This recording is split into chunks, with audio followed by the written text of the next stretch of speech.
എന്തായാലും ഇങ്ങനെ ഒരു അവസരം ഒരുക്കിയതിന് എടപ്പാളിലെ ഇതിൻ്റെ സംഘാടകർക്ക് ഒരുപാട് നന്ദി അറിയിക്കുന്നു. എൻ്റെ വിഷയം ഞാൻ തിരഞ്ഞെടുത്ത വിഷയമല്ല. സംഘാടകർ എന്താണ് വിഷയം, ഇത് മതിയോ എന്ന് ചോദിച്ചിട്ട് എന്നോട് പറഞ്ഞു ഇക്ര മതിയോ എന്ന് ചോദിച്ചു. കേട്ട് ഒരു മിനിറ്റ് പോലും ആലോചിക്കാതെ ഞാൻ പറഞ്ഞു അത് മതി എന്ന് പറഞ്ഞു. കാരണം ഇക്ര എന്ന് പറഞ്ഞാൽ വായിക്കുക എന്നാണ് അർത്ഥം. വായിക്കുക എന്നൊരു വാക്കിനെ ടൈറ്റിലാക്കിക്കൊണ്ട് നമുക്ക് ഏത് വിഷയത്തിലേക്കും പോവാം. കാരണം അത്രയും വിപുലമായ ഒരു പ്രവർത്തനമാണ് വായന എന്നത്. അതുകൊണ്ട് ഞാൻ വായനയെക്കുറിച്ച് കുറച്ച് കാര്യങ്ങൾ പറഞ്ഞ് വായനയുടെ വിവിധ കാറ്റഗറികളെ കുറിച്ച് ചെറുതായി പറഞ്ഞ് അതിൽ എനിക്ക് ഏറെ പ്രിയപ്പെട്ട ചില വായനകളെ നിങ്ങൾക്ക് ചില ഉദാഹരണങ്ങളിലൂടെ പരിചയപ്പെടുത്തുക. ഇത്രയാണ് ഞാൻ ഇവിടെ ഉദ്ദേശിക്കുന്നത്. സമയം എത്രയാണ് എന്ന് എനിക്ക് നിശ്ചയിച്ച് തന്നിട്ടുമില്ല. എൻ്റെ പ്രിപ്പറേഷനിൽ സമയ നിശ്ചയവും ഇല്ല. എത്ര വേണമെങ്കിലും നീട്ടുകയും ചുരുക്കുകയും ചെയ്യാം. ആ രീതിയിലാണ് കാര്യങ്ങൾ പറഞ്ഞു പോകാൻ ഉദ്ദേശിക്കുന്നത്. നിർത്തണം എന്ന് സംഘാടകർ പറഞ്ഞാൽ ഞാൻ അപ്പം നിർത്തും. ഇക്ര എന്ന് നിങ്ങൾ പലരും കേട്ടിട്ടുണ്ടാവും. പ്രത്യേകിച്ച് മുസ്ലിം സമൂഹത്തിൽ വളരെ പരിചിതമാണ് ആ അറബി വാക്ക്. കേരളത്തിലൊക്കെ അല്ലാത്തവരും ഇത് പലയിടത്തും പല മതേതര വേദികളിൽ നിന്നും ഇക്ര എന്ന് കേട്ടിട്ടുണ്ടാവും. അങ്ങനെ കേൾപ്പിക്കാൻ വളരെ താല്പര്യമുള്ള ഒരു വിഭാഗമാണ് ഇന്നത്തെ മുസ്ലിം സമൂഹത്തിലെ ഉൽപ്പതിഷ്ണുക്കൾ. കാരണം ഖുർആനിൽ ആദ്യം അവതരിപ്പിച്ചു കിട്ടിയ ദൈവിക വചനമാണ് ഇഖ്റ ബിസ്മി റബ്ബിക്കല്ലദീ ഖലഖ് ഖലഖൽ ഇൻസാന മിൻ അലഖ്. ഇങ്ങനെ രണ്ട് വാചകങ്ങളാണ് ദൈവം ആദ്യം വെളിപാടായിട്ട് മുഹമ്മദിന് അദ്ദേഹം തപസ്സിരുന്ന പാറമടയിൽ ഒരു മലക്കിന്റെ അടുത്ത് കൊടുത്തയച്ചിട്ട് കിട്ടിയത് എന്നാണ് ഇസ്ലാമിന്റെ ചരിത്രം പറയുന്നത്. വായിക്കുക എന്ന് പറഞ്ഞാൽ ഒരുപാട് വായനകളുണ്ട്. ആ വായനകളുടെ ഏതാനും കാറ്റഗറികളെ കുറിച്ച് പറയാനാണ് ഞാൻ ആദ്യം ശ്രമിക്കുന്നത്. അതിലൊരു വായന നമ്മൾ റിസൈറ്റിംഗ് എന്ന് പറയും. ഓതുക, പാരായണം ചെയ്യുക. ഓതാൻ മനുഷ്യന്റെ ആവശ്യമില്ല എന്നാണ് ഇപ്പൊ കഴിഞ്ഞ ആഴ്ച സൗദി അറേബ്യയിൽ നിന്ന് വന്ന ഒരു വാർത്ത. റോബോട്ട് ഓതിക്കോളും. ബാങ്ക് വിളിക്കാനും മനുഷ്യന്റെ ആവശ്യമില്ല. പണ്ട് ബിലാൽ എന്ന് പറയുന്ന ഒരു അടിമയെ കൊണ്ടാണ് ബാങ്ക് വിളിപ്പിച്ചത് എങ്കിൽ സൗദിയിലെ പുതിയ രാജാവ് പറയുന്നത് ഇനി പുതിയ ബിലാലോ ബാങ്ക് വിളിക്കട്ടെ, നമുക്ക് റോബോട്ട് ബാങ്ക് വിളിച്ചാൽ മതി എന്നാണ്. ഇത് ആധുനിക കാലത്തെ ലോകത്ത് സംഭവിച്ചുകൊണ്ടിരിക്കുന്ന മാറ്റങ്ങളിൽ നമുക്കൊക്കെ വളരെ കൗതുകം തോന്നുന്നതും എന്നാൽ വേറെ കുറെ ആളുകൾക്ക് ചൊറിച്ചിൽ അനുഭവപ്പെടുന്നതുമായിട്ടുള്ള ചില വാർത്തകളാണ്. അപ്പൊ പാരായണം എന്ന് പറയുന്നത് വായനയുടെ ഏറ്റവും പ്രൈമറി ആയിട്ടുള്ള രൂപമാണ്. വായിക്കാൻ നമുക്ക് കുറച്ച് അക്ഷരങ്ങൾ, കുറച്ച് വാക്കുകൾ, കുറച്ച് വാക്യങ്ങൾ നമ്മുടെ മുമ്പിൽ കിട്ടിയാൽ മതി. അക്ഷരം അറിയുന്നവർക്ക് അത് വായിക്കാം. ഞാനൊക്കെ ഖുർആൻ വായിച്ചിരുന്നത്, ഞാൻ ഖുർആനിൽ കൂടെ തന്നെയാണ് പോകുന്നത്. ഖുർആൻ തന്നെയാണ് എൻ്റെ ഏറ്റവും ഇഷ്ടപ്പെട്ട പുസ്തകം. ഞാൻ ഏറ്റവും കൂടുതൽ വായിച്ചിട്ടുള്ള പുസ്തകം. എന്നെ പരന്ന വായനയിലേക്ക്, ഒരർത്ഥത്തിൽ പരന്ന വായനയിൽ നിന്ന് പിന്തിരിപ്പിച്ച് വേറൊരു പരന്ന വായനയിലേക്ക് വഴിതിരിച്ചു വിട്ട എന്നെ ഞാനാക്കിയ പുസ്തകം ഖുർആനാണ്. അതുകൊണ്ട് ലോകത്ത് എനിക്ക് ഏതെങ്കിലും ഒരു പുസ്തകത്തോട് പ്രത്യേകം നന്ദിയും മമതയും ഉണ്ടെങ്കിൽ അത് ഖുർആൻ എന്ന പുസ്തകത്തോടാണ്. ഖുർആൻ നമ്മളൊക്കെ ആദ്യം വായിച്ചത് എൻ്റെ ഉമ്മ വായിക്കാൻ പറഞ്ഞിട്ടും മദ്രസയിലെ ഉസ്താദ് വായിക്കാൻ പറഞ്ഞിട്ടും ഞാനൊക്കെ ആദ്യം വായിച്ചത് അതിൻ്റെ അക്ഷര വായന മാത്രമാണ്. അക്ഷരങ്ങൾ നോക്കി ഖുർആനിലെ വാക്യങ്ങൾ ഉരുവിട്ട് അധ്യായങ്ങൾ ഉരുവിട്ട് ഖുർആൻ പലതവണ വായിച്ചിട്ടുണ്ട്. വായിക്കല്ല, ഓതിയിട്ടുണ്ട്. കർക്കിട മാസത്തില് മുത്തശ്ശിമാര് രാമായണം വായിച്ചു തുടങ്ങിയിട്ടുണ്ട് അടുത്ത കാലത്ത്. അത് വായനയല്ല, പാരായണം ചെയ്യാണ്. രാമായണത്തിലെ കഥ ഇങ്ങനെ മുത്തശ്ശി ഇരുന്നിട്ട് അങ്ങനെ പാടുകയാണ്. ചിലപ്പോൾ ആ കഥയിലൂടെ മുത്തശ്ശിയുടെ മനസ്സ് സഞ്ചരിക്കുന്നുണ്ട് എന്നൊന്നും, ആശയപരമായിട്ടുള്ളൊരു വായനയാണ് നടക്കുന്നത് എന്ന് നമുക്ക് ചിന്തിക്കാൻ പറ്റില്ല. കാരണം രാമായണം അങ്ങനെ ഓതിയാൽ, ഒരു മാസം മുഴുവൻ ഇരുന്ന് ഓതിയാൽ എന്തോ പുണ്യം കിട്ടുമെന്നാണ് മുത്തശ്ശി വിശ്വസിക്കുന്നത്. അതേപോലെ എൻ്റെ ഉമ്മയും വിശ്വസിച്ചിരുന്നത് റമദാൻ മാസത്തിൽ ഖുർആൻ ഇങ്ങനെ ഓതിയാൽ 70,000 ഇരട്ടി കൂലി കിട്ടുന്നു. അല്ലാത്ത മാസങ്ങളിൽ ഓതിയാൽ ഒരു കൂലിയാണ് കിട്ടുക. റമദാനിൽ സീസണൽ ഓഫർ, ഭയങ്കരമായ സീസണൽ ഓഫറാണ്. ഓരോ പുണ്യപ്രവർത്തിക്കും 70,000 ഇരട്ടിയാണ് പുണ്യം കിട്ടുക. അതുകൊണ്ട് റമദാൻ മാസം 1-ാം തീയതി നോമ്പ് തുടങ്ങുന്ന അന്നൊക്കെ നമ്മളൊക്കെ ഖുർആൻ എടുക്കും. ആദ്യത്തെ അധ്യായം മുതൽ ഓതി തുടങ്ങും. റമദാൻ തീരുമ്പോഴേക്ക് ഖുർആൻ മൊത്തം ഓതി തീർക്കും. 30 ജുസ് ആണ് ഖുർആൻ. അത് 30 ജുസും 30 ദിവസം കൊണ്ട് ഓതി തീർക്കും. ഖത്തം തീർക്കുക എന്നാണ് അതിന് പറയാ. അങ്ങനെ പൂർണ്ണമായി ഓതി തീർത്താൽ 70,000 ഖുർആൻ ഓതിയതിന്റെ പുണ്യം കിട്ടും. ആ ഓത്താണ് വായനയുടെ ഏറ്റവും പ്രൈമറി ആയിട്ടുള്ള വായന. അവിടെ അക്ഷരങ്ങളുടെ ശബ്ദം ഉരുവിട്ട് പോവുക എന്ന ഒരു യാന്ത്രിക പ്രക്രിയ മാത്രമേ ആവുന്നുള്ളൂ എന്നതുകൊണ്ടാണ് യന്ത്ര മനുഷ്യനും അത് ഓതാൻ പറ്റുന്നത്. അതുകൊണ്ടാണ് സൗദി അറേബ്യയിൽ ഓത്ത് യന്ത്രത്തിനെ ഏൽപ്പിച്ചിരിക്കുന്നത്. രണ്ടാമത്തെ വായന എന്ന് പറയുന്നത് സ്കിമ്മിങ് എന്ന് പറയുന്ന ഒരു വായനയാണ്. സ്കിമ്മിങ് എന്ന വായന നമ്മൾ വായിക്കുന്നുണ്ട്, അർത്ഥം ഏറെക്കുറെ അറിയുന്നുണ്ട്, പക്ഷെ വളരെ ഉപരിപ്ലവമായിട്ട് അതിന്റെ അർത്ഥം ഇങ്ങനെ വായിച്ചു പോവാണ്. അങ്ങനെ ഒരു വായന, അത് രണ്ടാമത്തെ ഒരു തരം വായനയാണ്. അപ്പൊ ഖുർആൻ ഉദാഹരിച്ച് പറയുകയാണെങ്കിൽ നമ്മൾ ഖുർആൻ പരിഭാഷ സഹിതം ഒരാൾ ഇരുന്ന് ഓതുക. അപ്പൊ അയാൾക്ക് വേണമെങ്കിൽ അതിലെ ആശയം കൂടെ മനസ്സിലാക്കിക്കൊണ്ട് ഓതാം. പക്ഷെ ആശയമൊന്നും പൂർണ്ണമായി മനസ്സിലാക്കാനൊന്നും ശ്രമിക്കാതെ വളരെ ഉപരിപ്ലവമായിട്ട് കാര്യങ്ങൾ ഇങ്ങനെ ആ ഒറ്റ വായനയിൽ കിട്ടുന്ന ആശയം മനസ്സിലാക്കിക്കൊണ്ട് അങ്ങനെ വായിച്ചു പോകുന്ന ബാഹ്യ വായനയാണ് സ്കിമ്മിങ് എന്ന് പറയുന്ന വായന. പിന്നെ സ്കാനിങ് എന്ന് പറഞ്ഞ ഒരു വായന ഉണ്ട്. അത് പർപ്പസ്ഫുൾ ആയിട്ട് നടത്തുന്ന ഒരു പ്രത്യേകതരം വായനയാണ്. നമുക്ക് ചില സാധനങ്ങൾ ആവശ്യമുണ്ട്. ഉദാഹരണം പറഞ്ഞാൽ ഇപ്പൊ നമ്മുടെ ആലങ്കോട് ലീലാകൃഷ്ണനോ അല്ലെങ്കിൽ നമ്മുടെ KP രാമനുണ്ണിയോ ഒക്കെ ഇസ്ലാം മതത്തെ കുറിച്ച് വായിക്കുന്നത് ഈ സ്കാനിങ് ഉള്ള രീതിയിലാണ്. കാരണം ഇഫ്താർ പാർട്ടിക്ക് വിളിക്കുമ്പോഴാണ് അവർ വായിക്കാം. നാളെ മറ്റന്നാളെ ഒരു ഇഫ്താർ പാർട്ടിയിൽ പങ്കെടുക്കണം എന്ന് പറഞ്ഞ് ഈ സാഹിത്യകാരന്മാരെയൊക്കെ ക്ഷണിക്കുമ്പോൾ അവിടെ ഒരു 10 മിനിറ്റ് പ്രസംഗിക്കാൻ വേണ്ടി അവർ തലേ ദിവസം ഒന്ന് എടുത്തിട്ടൊന്ന് ഓടിച്ചു നോക്കും. എന്താണ് ഇപ്പൊ മുഹമ്മദ് നബിയെ കുറിച്ചും ഖുർആനെ കുറിച്ചും ഇസ്ലാമിനെ കുറിച്ചും ഒരു നല്ല ഇവർക്ക് ഇഷ്ടപ്പെടുന്ന 4 വർത്താനം പറയാൻ പറ്റുന്ന കാര്യങ്ങൾ എവിടെ ഉള്ളതെന്ന് ചെറിയ നിച്ച് ഓഫ് ട്രൂത്തിന്റെ ലഘുലേഖയൊക്കെ എടുത്തിട്ട് ഒന്നിങ്ങനെ നോക്കിയിട്ട് അത് പോയിന്റ് മനസ്സിൽ കുറിച്ചിട്ട് പ്രസംഗിക്കാൻ പോകും. അലക്സാണ്ടർ ജാക്കബ് ഒക്കെ വായിക്കാൻ വേണ്ടിയിട്ട് ഈ ഇസ്ലാമിനെ കുറിച്ചൊക്കെ വളരെ ആധികാരികമായിട്ട് സംസാരിക്കാൻ വേണ്ടി വായിക്കുന്ന വായന ഈ സ്കാനിങ്. സ്കാൻ ചെയ്തിട്ട് നമുക്ക് ആവശ്യമുള്ള സാധനങ്ങൾ എടുത്തിട്ട് പോവാം. ഇങ്ങനത്തെ ഒരു വായന ഉണ്ട്. ഇനി പറയുന്ന വായന കുറച്ചും കൂടെ ആഴത്തിലും പരപ്പിലുമുള്ള അർത്ഥപൂർണമായിട്ടുള്ള വായനകളാണ് ഇന്റൻസീവ് റീഡിങ്, ഗാഠമായ വായന. അത് നമ്മളൊരു സാധനം കിട്ടിക്കഴിഞ്ഞാൽ അതിലെന്തൊക്കെയാണ് പറഞ്ഞിട്ടുള്ളത് കൃത്യമായിട്ട് അതിൻ്റെ ആശയം ഉൾക്കൊള്ളാൻ വേണ്ടി നമ്മൾ ശ്രമിച്ചുകൊണ്ട് നടത്തുന്ന ഒരു വായന, ഗാഠമായ വായന, അതാണ് ഇന്റൻസീവ് റീഡിംഗ് എന്ന് പറയുന്നത്. അടുത്ത വായന ക്രിട്ടിക്കൽ റീഡിംഗ്, വിമർശനാത്മകമായ വായന. അത് കുറച്ച് വിശദമായിട്ട് പറയാം. ആ വിമർശനാത്മകമായ വായനയോടൊപ്പം തന്നെ കുറച്ചും കൂടെ സങ്കീർണമായിട്ടുള്ള, കുറച്ചും കൂടെ ആഴത്തിലുള്ള മറ്റൊരു വായനയാണ് റീഡിംഗ് ബിറ്റ്വീൻ ദ ലൈൻസ് എന്ന് പറയും, വരികൾക്കിടയിലെ വായന. അതിന്റെ ഒരു definition, it is the ability to comprehend the true meaning and context of communication.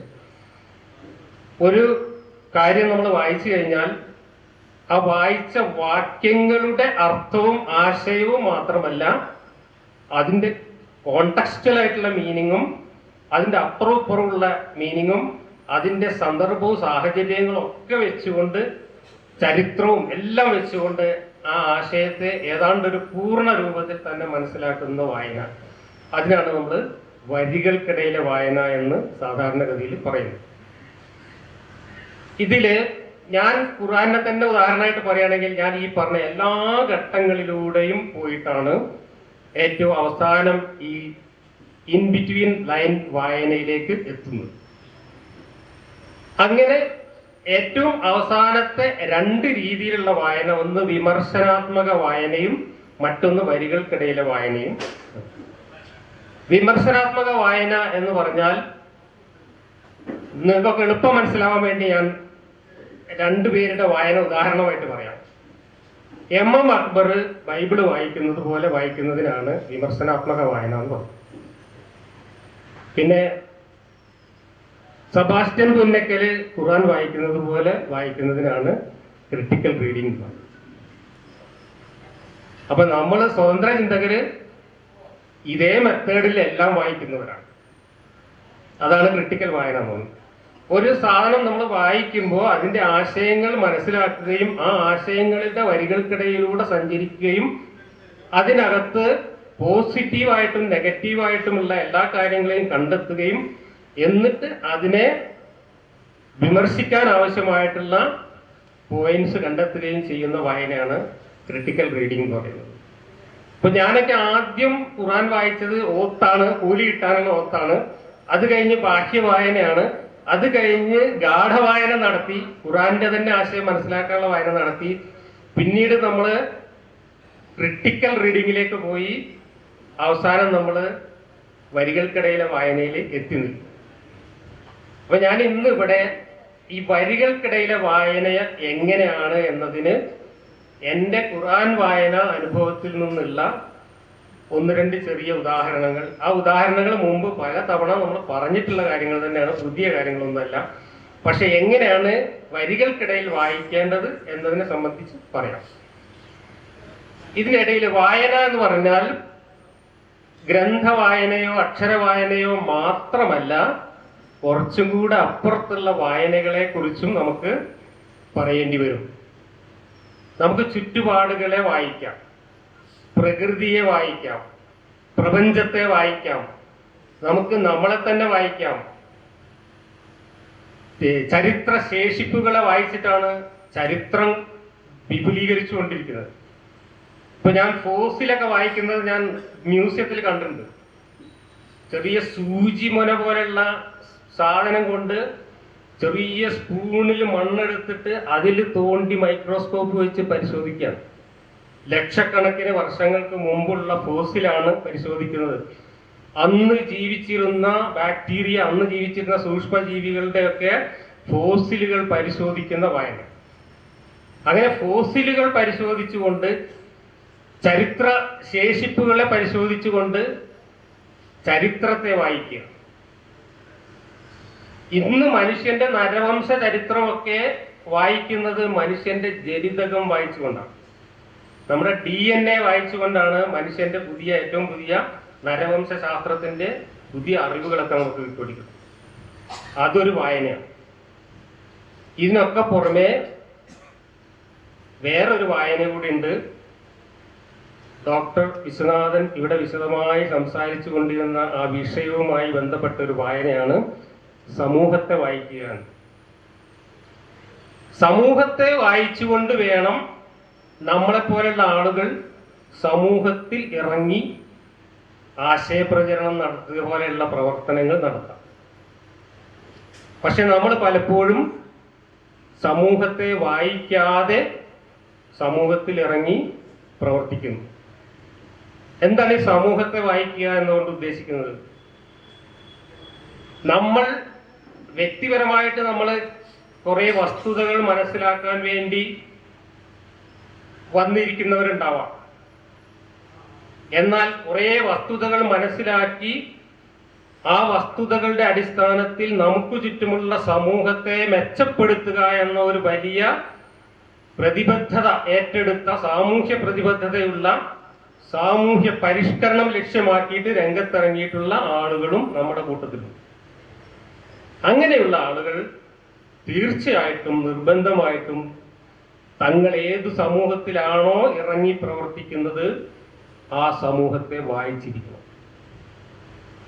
അത് അത്ര എളുപ്പമുള്ളൊരു വായനയല്ല. സമൂഹത്തെ വായിക്കുക എന്നുള്ളത് വളരെ സങ്കീർണമായ വായനയാണ്. അതുപോലെ തന്നെ ലക്ഷ്യബോധമില്ലാതെ സമൂഹത്തിൽ ഇറങ്ങി പ്രവർത്തിക്കുന്നവർക്ക് സമൂഹത്തെ വായിക്കേണ്ട ആവശ്യമൊന്നുമില്ല. പിന്നെ സങ്കുചിതമായ ലക്ഷ്യങ്ങളോടുകൂടി പ്രവർത്തിക്കുന്നവർക്ക് അവരുടെ ലക്ഷ്യങ്ങൾക്ക് അനുസരിച്ച് സമൂഹത്തെ വായിക്കാം. ഉദാഹരണം പറഞ്ഞപ്പോൾ നമ്മുടെ മാധ്യമങ്ങൾ, മനോരമയും മാതൃഭൂമിയും ഒക്കെ സമൂഹത്തെ വായിക്കാൻ പ്രത്യേക ഉദ്യോഗസ്ഥന്മാരെ തന്നെ ഏർപ്പാടാക്കിയിട്ടുണ്ട്.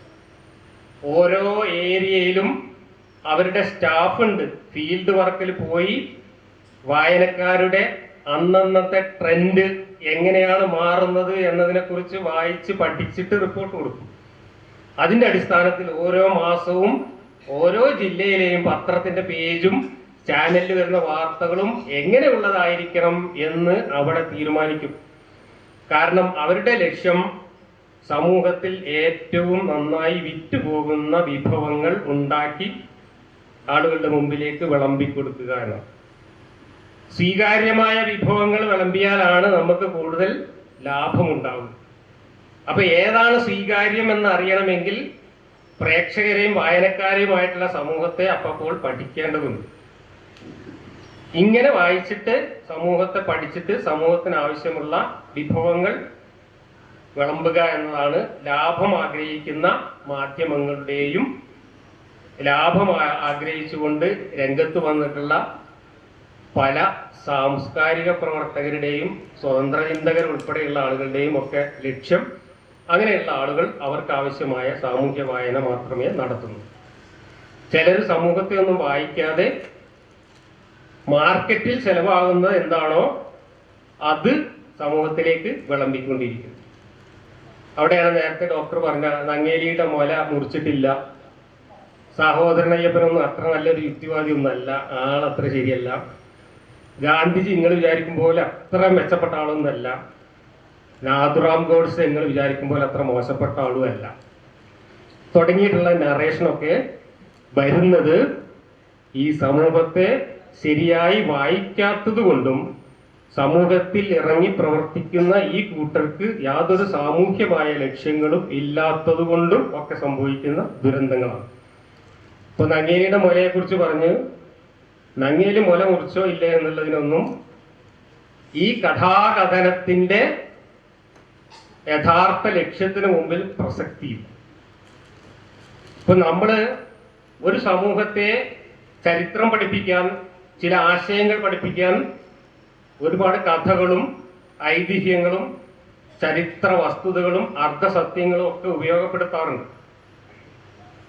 അത് ആ വസ്തുതകളാണോ അല്ലേ എന്ന് നോക്കിയിട്ടല്ല, മറിച്ച് അത് നമ്മൾ ഈ ആശയ പ്രചരണത്തിനും ഈ സമൂഹത്തിൽ നമ്മൾ ആഗ്രഹിക്കുന്ന മാറ്റത്തിനും എത്രത്തോളം ഉപകരിക്കും എന്ന് നമ്മൾ കണക്കുകൂട്ടിയിട്ടാണ്.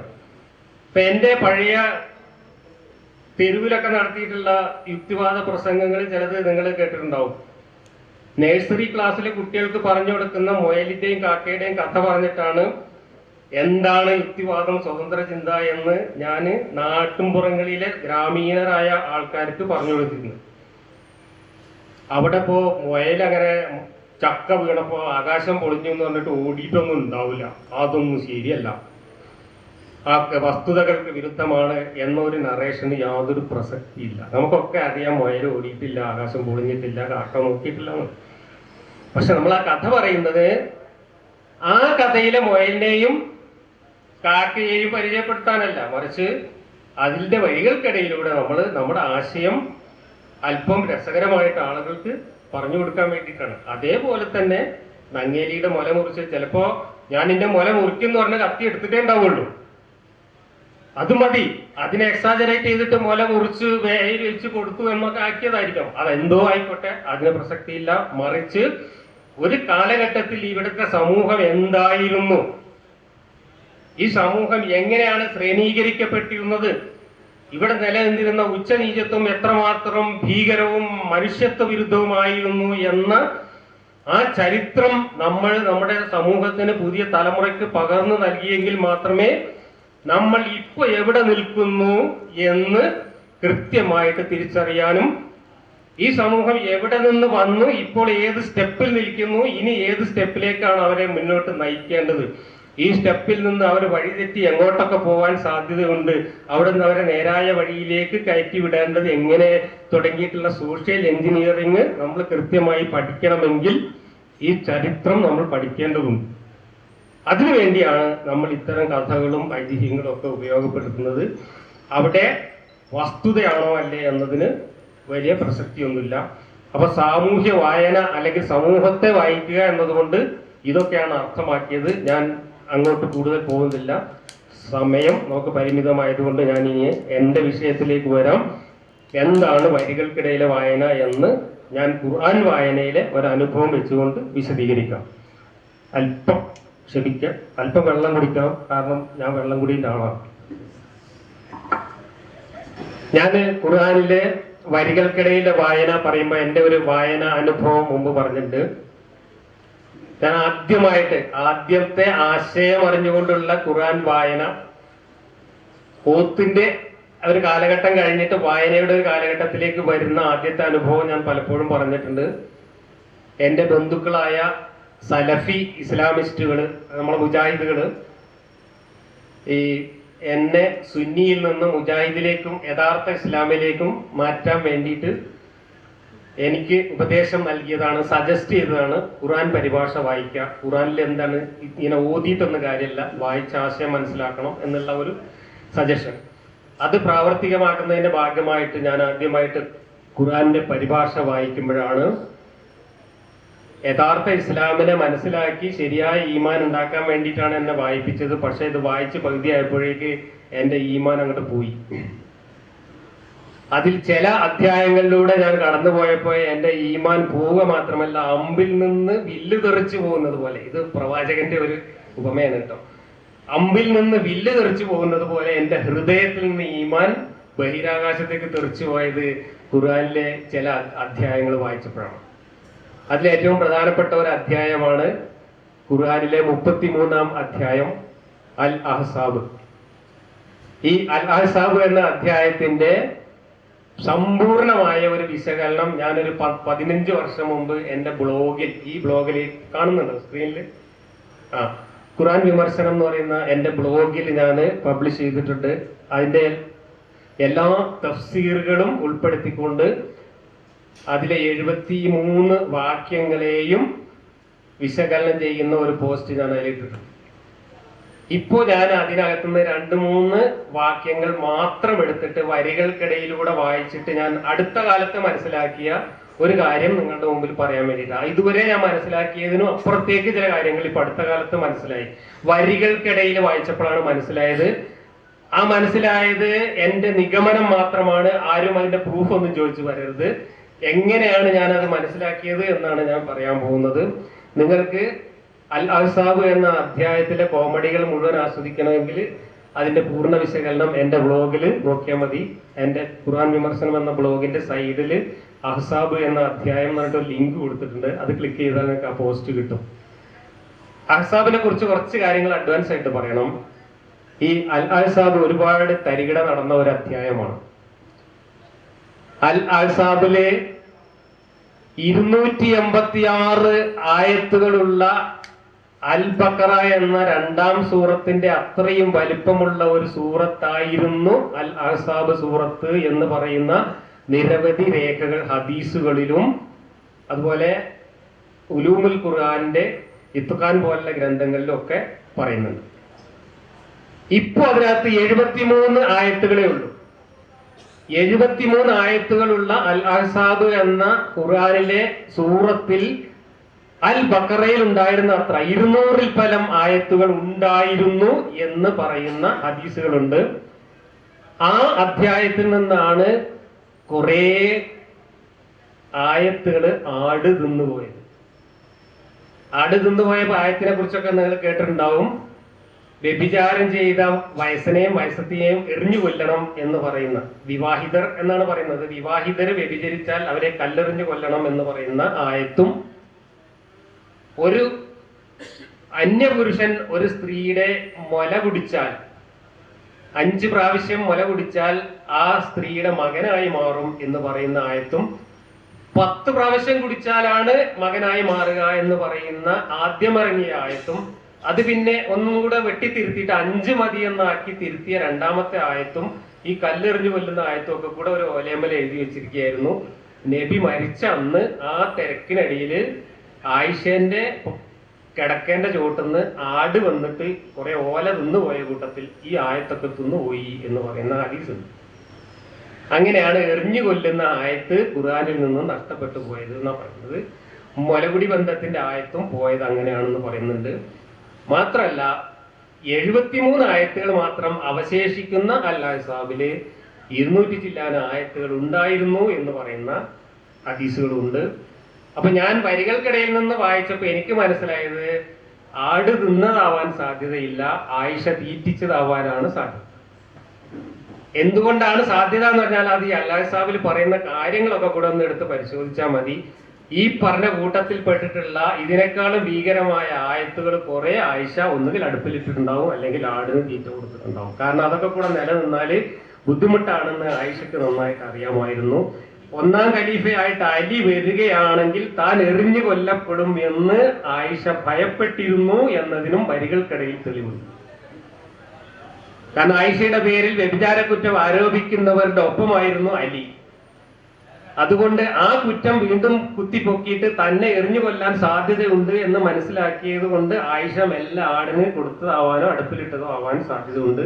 അങ്ങനെ ആയിഷക്ക് ബുദ്ധിമുട്ടുള്ള പല ആയത്തുകളും ഇതിലുണ്ടായിരുന്നത് കൊണ്ട് ആയിഷ ഇതെല്ലാം പെറുക്കി അടുപ്പിലിട്ടതാവാനും സാധ്യതയുണ്ട്. അങ്ങനെ പോയതാവാം 200 ചില്ലാനം ആയത്തുകളിൽ നിന്ന് 73 കഴിച്ച് ബാക്കിയുള്ളതൊക്കെ എന്ന് ഞാൻ വരികൾക്കിടയിൽ വായിക്കുന്നു. തെളിവ് ചോദിച്ചു ഉസ്താദന്മാരും വരണ്ട, തെളിവൊന്നുമില്ല, വരികൾക്കിടയിലാണ് വായിച്ചത്. ഇനി അൽ അഹ്സാബിലെ ഞാന് വരികൾക്കിടയിൽ വായിക്കാൻ പോകുന്ന പ്രധാനപ്പെട്ട ഏതാനും സൂറത്തുകൾ ആയത്തുകൾ, ആ ആയത്തുകളുടെ അർത്ഥവും അതിന്റെ വരികൾക്കിടയിൽ നമുക്ക് മനസ്സിലാവുന്ന കാര്യങ്ങളും അതിന്റെ പശ്ചാത്തലവും ഒക്കെയാണ് ഞാൻ പറയാൻ പോകുന്നത്. നിങ്ങൾ ഒരുപാട് സോഷ്യൽ മീഡിയയിലൂടെ ഒക്കെ ചർച്ചകൾ കേട്ടിട്ടും കണ്ടിട്ടുണ്ടാവാം. നല്ല പബ്ലിസിറ്റി കിട്ടിയിട്ടുള്ള കാര്യങ്ങൾ തന്നെയാണ്. കൂട്ടത്തിൽ ഒരു കാര്യം കൂടെ പറയണ്ട. എന്റെ ഈമാൻ എങ്ങനെയാണോ പോയത് അതുപോലെ ലക്ഷക്കണക്കിന് മുസ്ലിങ്ങളുടെ ഈമാൻ നഷ്ടപ്പെടാൻ കാരണമായ ഒരു അധ്യായമാണ് അൽ അഹ്സാബ്. അതിൽ തന്നെ ഏറ്റവും കൂടുതൽ കാരണമായ ഏതാനും ആയത്തുകളാണ് ഞാനിവിടെ പറയുന്നത്. എന്നോട് അറബി നാട്ടിലെ ഇറാഖിൽ നിന്നും കുവൈത്തിൽ നിന്നും ഈജിപ്തിൽ നിന്നും ഒക്കെ വന്ന അറബികളായ സുഹൃത്തുക്കളുണ്ട്. അവർ കോഴിക്കോടൊക്കെ ഇടക്കിടക്ക് വരാറുണ്ട്. നമ്മുടെ എത്തിസ്റ്റ് സമ്മേളനത്തിൽ വെച്ചിട്ട് പരിചയപ്പെട്ട് അങ്ങനെ എല്ലാ വർഷവും അവർ കോഴിക്കോട് വന്ന് താമസിക്കുമ്പോൾ നമ്മൾ വിളിക്കാറുണ്ട്. അവരുടെ കൂടെ നമ്മൾ ആഴ്ചകളോളം ചെലവഴിക്കാറുണ്ട്. ഈ സുഹൃത്തുക്കളും ഒക്കെ ആയിട്ട് നമ്മൾ ഈ വക കാര്യങ്ങളൊക്കെ ചർച്ച ചെയ്തുകൊണ്ട് സൊറ പറഞ്ഞിരിക്കുമ്പോൾ അവരെല്ലാം എന്നോട് പറഞ്ഞിട്ടുള്ള ഒരു കാര്യം, ഞങ്ങളുടെയൊക്കെ ഈമാൻ പോയത് അൽ അഹ്സാബ് ഓതിയിട്ടാണ്. അറബികളാണ് പറയുന്നത്, മലയാളികളോ അല്ലെ വേറെ ഭാഷക്കാരോ അല്ല. അപ്പൊ അവരുടെയൊക്കെ ഈമാൻ പോകാൻ കാരണമായത് ഖുർആനിലെ ഇത്തരത്തിലുള്ള വാക്യങ്ങളാണ്. അതിൽ ഒരു വാക്യം 33-ാം അധ്യായത്തിലെ 37-ാമത്തെ വാക്യമാണ് ഞാനിവിടെ കൊടുത്തിട്ടുള്ളത്. നിന്റെ ഭാര്യയെ നീ നിന്റെ അടുത്തു തന്നെ നിർത്തിപ്പോരുകയും അള്ളാഹുവിനെ നീ സൂക്ഷിക്കുകയും ചെയ്യുക എന്ന് അള്ളാഹു ഔദാര്യം ചെയ്തു കൊടുത്തിട്ടുള്ളവനും നീ ഔദാര്യം ചെയ്തു കൊടുത്തിട്ടുള്ളവനുമായ ഒരാളോട് നീ പറഞ്ഞ സന്ദർഭം. ഇത് പ്രപഞ്ചം ഉണ്ടാക്കുന്നതിന് മുമ്പ് പ്രപഞ്ച സൃഷ്ടാവ് ലൗഹുൽ മഹ്ഫൂദിൽ എഴുതി വെച്ച ലോകാവസാനം വരെയുള്ള മനുഷ്യർക്ക് മാർഗദർശനം നൽകാൻ വേണ്ടി ജിബ്രീലിന്റെ അടുത്ത് കൊടുത്തയച്ച കിതാബിൽ പറയുന്ന ഒരു വാക്യമാണ് എന്ന് കൂടി നിങ്ങൾ ഓർക്കണം. അല്ലാതെ ആരോ തമ്മിൽ നാട്ടുവർത്താനം പറഞ്ഞതോ സ്വകാര്യം പറഞ്ഞതോ അല്ല. നീ ഔദാര്യം ചെയ്തു കൊടുത്തിട്ടുള്ളവനുമായ ഒരാളോട് പറഞ്ഞിരുന്ന സന്ദർഭം. അള്ളാഹു വെളിപ്പെടുത്താൻ പോകുന്ന ഒരു കാര്യം നിന്റെ മനസ്സിൽ നീ മറച്ചു വെക്കുകയും ജനങ്ങളെ നീ പേടിക്കുകയും ചെയ്തിരുന്നു.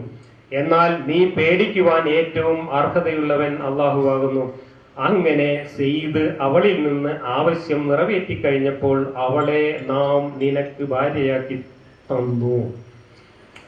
തങ്ങളുടെ ദത്തുപുത്രന്മാർ അവരുടെ ഭാര്യമാരിൽ നിന്ന് ആവശ്യം നിറവേറ്റിക്കഴിഞ്ഞിട്ട് അവരെ വിവാഹം കഴിക്കുന്ന കാര്യത്തിൽ സത്യവിശ്വാസികൾക്ക് യാതൊരു വിഷമവും ഉണ്ടാകാതിരിക്കാൻ വേണ്ടി അത്രേ അത് അല്ലാഹുവിന്റെ കൽപ്പന പ്രാവർത്തികമാക്കപ്പെടുന്നതാകുന്നു. വല്ലതും മനസ്സിലായോ? ഇങ്ങനെ വായിച്ചാല് നമ്മളിപ്പോ ആദ്യം പറഞ്ഞ വായനയാവുള്ളൂ, വിപ്ലവ വായന. പിന്നെ നമ്മൾ കുറച്ചും കൂടെ ഇന്റൻസീവ് വായന നടത്തണം. അപ്പോൾ നമ്മൾ ഇതിന്റെ പശ്ചാത്തലം എന്താണെന്ന് അന്വേഷിക്കണം. ഇത് ആരോട് എപ്പോൾ എങ്ങനെ ഏത് സന്ദർഭത്തിൽ പറഞ്ഞു എന്നുള്ളതൊക്കെ നോക്കുമ്പോൾ നമുക്ക് ഇതിന്റെ ഏകദേശ ഐഡിയ പിടികിട്ടും. പക്ഷെ അപ്പോഴും നമുക്ക് പിടികിട്ടാത്ത ചില വരികൾക്കിടയിലെ ചില യാഥാർത്ഥ്യങ്ങൾ കൂടി ഇതിനകത്ത് ഒളിഞ്ഞു കിടക്കുന്നുണ്ട്. അത് എനിക്ക് പിടികിട്ടിയത് ഇതേ ഖുർആനിലെ ഇതേ അധ്യായത്തിലെ വേറെ കുറെ ആയത്തുകൾ കൂടെ ഇതിനോട് ചേർത്ത് വെച്ചുകൊണ്ട് അതിന്റെ വരികൾക്കിടയിൽ നിന്ന് ഞാൻ വായിച്ചതാണ്. ഈ ആയത്തിന് നമ്മുടെ തഫ്സീറുകൾ ആദ്യകാലത്തെ ഖുർആൻ വ്യാഖ്യാതാക്കൾ എഴുതിയിട്ടുള്ള തഫ്സീറുകളിൽ, അതായത് വ്യാഖ്യാന ഗ്രന്ഥങ്ങളിൽ പോലും പറഞ്ഞിട്ടുള്ള സന്ദർഭ വിവരണങ്ങൾ വസ്തുതകൾക്ക് നിരക്കുന്നതോ സാമാന്യ യുക്തിക്ക് നിരക്കുന്നതോ അല്ല. ഇതിന് തബരി പോലുള്ള മുഫസ്സിറുകൾ, പ്രധാനപ്പെട്ട മുഫസ്സിറുകൾ, ജലാലീനിലും ഇബ്നു അബ്ബാസിന്റെയും തബരിയുടെയും ഒക്കെ തഫ്സീറിൽ പറയുന്ന ഒരു കാര്യം ഇങ്ങനെയാണ്. മുഹമ്മദ് നബിക്ക് ഖദീജ എന്ന ഭാര്യയുടെ സ്വത്തിൽ നിന്ന് ഖദീജ മരിച്ചപ്പോൾ അവകാശമായി കിട്ടിയ ഒരടിമ പയ്യൻ ഉണ്ടായിരുന്നു. ഖദീജക്ക് വേറെ എവിടുന്നോ കിട്ടിയ ഒരു അടിമ പയ്യനായിരുന്നു, സെയ്ദ് എന്നാണ് അയാളുടെ പേര്. ആ അടിമ പയ്യനെ മുഹമ്മദിന് ഇഷ്ടമായതുകൊണ്ട് ഈ അടിമ പയ്യന്റെ രക്ഷിതാക്കൾ പിന്നീട് വില കൊടുത്ത് വാങ്ങാൻ വന്നപ്പോൾ പോലും കൊടുക്കാതെ മുഹമ്മദ് കൂടെ നിർത്തി പോന്ന ഒരു പയ്യനായിരുന്നു സെയ്ദ് എന്ന് പറയുന്നത്. എന്നിട്ട് അടിമ എന്ന സ്ഥാനത്ത് നിന്ന് മുഹമ്മദ് സെയ്ദിനെ സ്വതന്ത്രനാക്കിയ ശേഷം ദത്തുപുത്രനായിട്ട് കണക്കാക്കി. അന്നത്തെ അറബികളുടെ ആചാരമനുസരിച്ച്, അവരുടെ സംസ്കാരം അനുസരിച്ച് ദത്തുപുത്രന്മാർ, ദത്തെടുത്ത പുത്രന്മാർ സ്വന്തം പുത്രന്മാരെ പോലെ തന്നെ എല്ലാ അവകാശങ്ങളും ഉള്ളവരായിരുന്നു. ആ ദത്തെടുത്ത ആളുടെ പേരിൽ, അയാളുടെ മകൻ എന്ന പേരിൽ തന്നെയാണ് അറിയപ്പെട്ടിരുന്നത്. സെയ്ദിനെ സെയ്ദ് ബിൻ മുഹമ്മദ് എന്നാണ് മുഹമ്മദ് ദത്തെടുത്തതിന് ശേഷം അന്നത്തെ അറബികൾ, മക്കക്കാര് വിളിച്ചിരുന്നു. ആ സെയ്ദിനെ പിന്നീട് മുഹമ്മദ് ഒരു പെണ്ണ് കെട്ടിച്ചു. കെട്ടിച്ച പെണ്ണ് മുഹമ്മദിന്റെ കസിൻ സിസ്റ്ററാണ്. മുഹമ്മദിന്റെ അമ്മായിയുടെ മകള്, വാപ്പാന്റെ പെങ്ങളുടെ മകൾ. അത് കെട്ടിച്ചു കൊടുത്ത കഥ അവിടെ ഉണ്ട്, അതിലേക്ക് ഞാൻ വരാം. ഇവിടെ പറയുന്നത് ആ കെട്ടിച്ചു കൊടുത്ത പെണ്ണിനെ, അതായത് മുഹമ്മദിന്റെ മരുമകളെ, മകന്റെ ഭർത്താവിനെ മകനായി കണക്കാക്കിയിരുന്ന പയ്യന്റെ ഭാര്യയെ, മരുമകളെ പിന്നീട് സെയ്ദ് കാര്യം തീർക്കുന്നു, വിവാഹമോചനം ചെയ്യുന്നു. ആ സമയത്ത് ആ മരുമകളെ അമ്മായിയപ്പൻ കെട്ടുന്നു. അമ്മായിയപ്പൻ കെട്ടുകയല്ല, അള്ളാഹു കെട്ടിച്ചു കൊടുക്കുകയാണ്. അങ്ങനെ അള്ളാഹു കെട്ടിച്ചു കൊടുക്കുന്നതിന്റെ ഭാഗമായിട്ട്, ആ കെട്ടിച്ചു കൊടുക്കുന്നതിന് ന്യായമായിട്ട് അള്ളാഹു ജിബ്രീലിന്റെ അടുത്ത് കൊടുത്തയച്ച ആയത്താണ് ഇപ്പൊ ഈ വായിച്ചത്.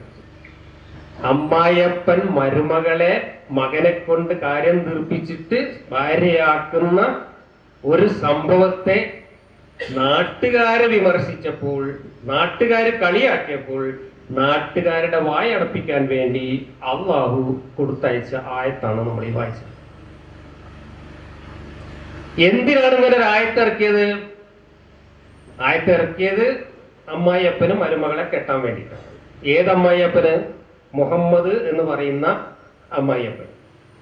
പക്ഷെ അള്ളാഹു അതിന് പറയുന്ന ന്യായം എന്താണ്? ഞാൻ ചുവപ്പിൽ കൊടുത്തിട്ടുണ്ട്. തങ്ങളുടെ ദത്തുപുത്രന്മാർ അവരുടെ ഭാര്യമാരിൽ നിന്ന് ആവശ്യം നിറവേറ്റി കഴിഞ്ഞിട്ട് അവരെ വിവാഹം കഴിക്കുന്ന കാര്യത്തിൽ സത്യവിശ്വാസികൾക്ക് യാതൊരു വിഷമവും ഉണ്ടാകാതിരിക്കാൻ വേണ്ടിയാണിത്. ഒന്ന് ആലോചിച്ച് നോക്കാം.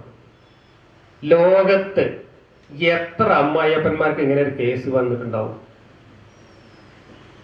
ഞാൻ ആലോചിച്ചിട്ട് ലോകത്ത് ആകെ ഒരു അമ്മായിയപ്പനെ ഈ പ്രശ്നം നേരിട്ടുണ്ടാവുള്ളൂ. പക്ഷെ അള്ളാഹു നമ്മളോട് പറയുന്നത് അങ്ങനെ ഒരു ഇടങ്ങേറ് ഒരു അമ്മായിയപ്പനും വരാതിരിക്കാൻ വേണ്ടിയാണ് ഞാൻ ഈ ആയത്താക്കിയിരുന്നത്. ലോകത്തെ മരുമകളെ കെട്ടാൻ വേണ്ടി ബുദ്ധിമുട്ടുന്ന അമ്മായിയപ്പന്മാരുടെ വലിയടങ്ങേറ് തീർക്കാൻ വേണ്ടിയിട്ടാണ് ഞാൻ ഈ ആയത്തിറക്കുന്നത് എന്നാണ് അള്ളാഹു ഇവിടെ പറയുന്നത്.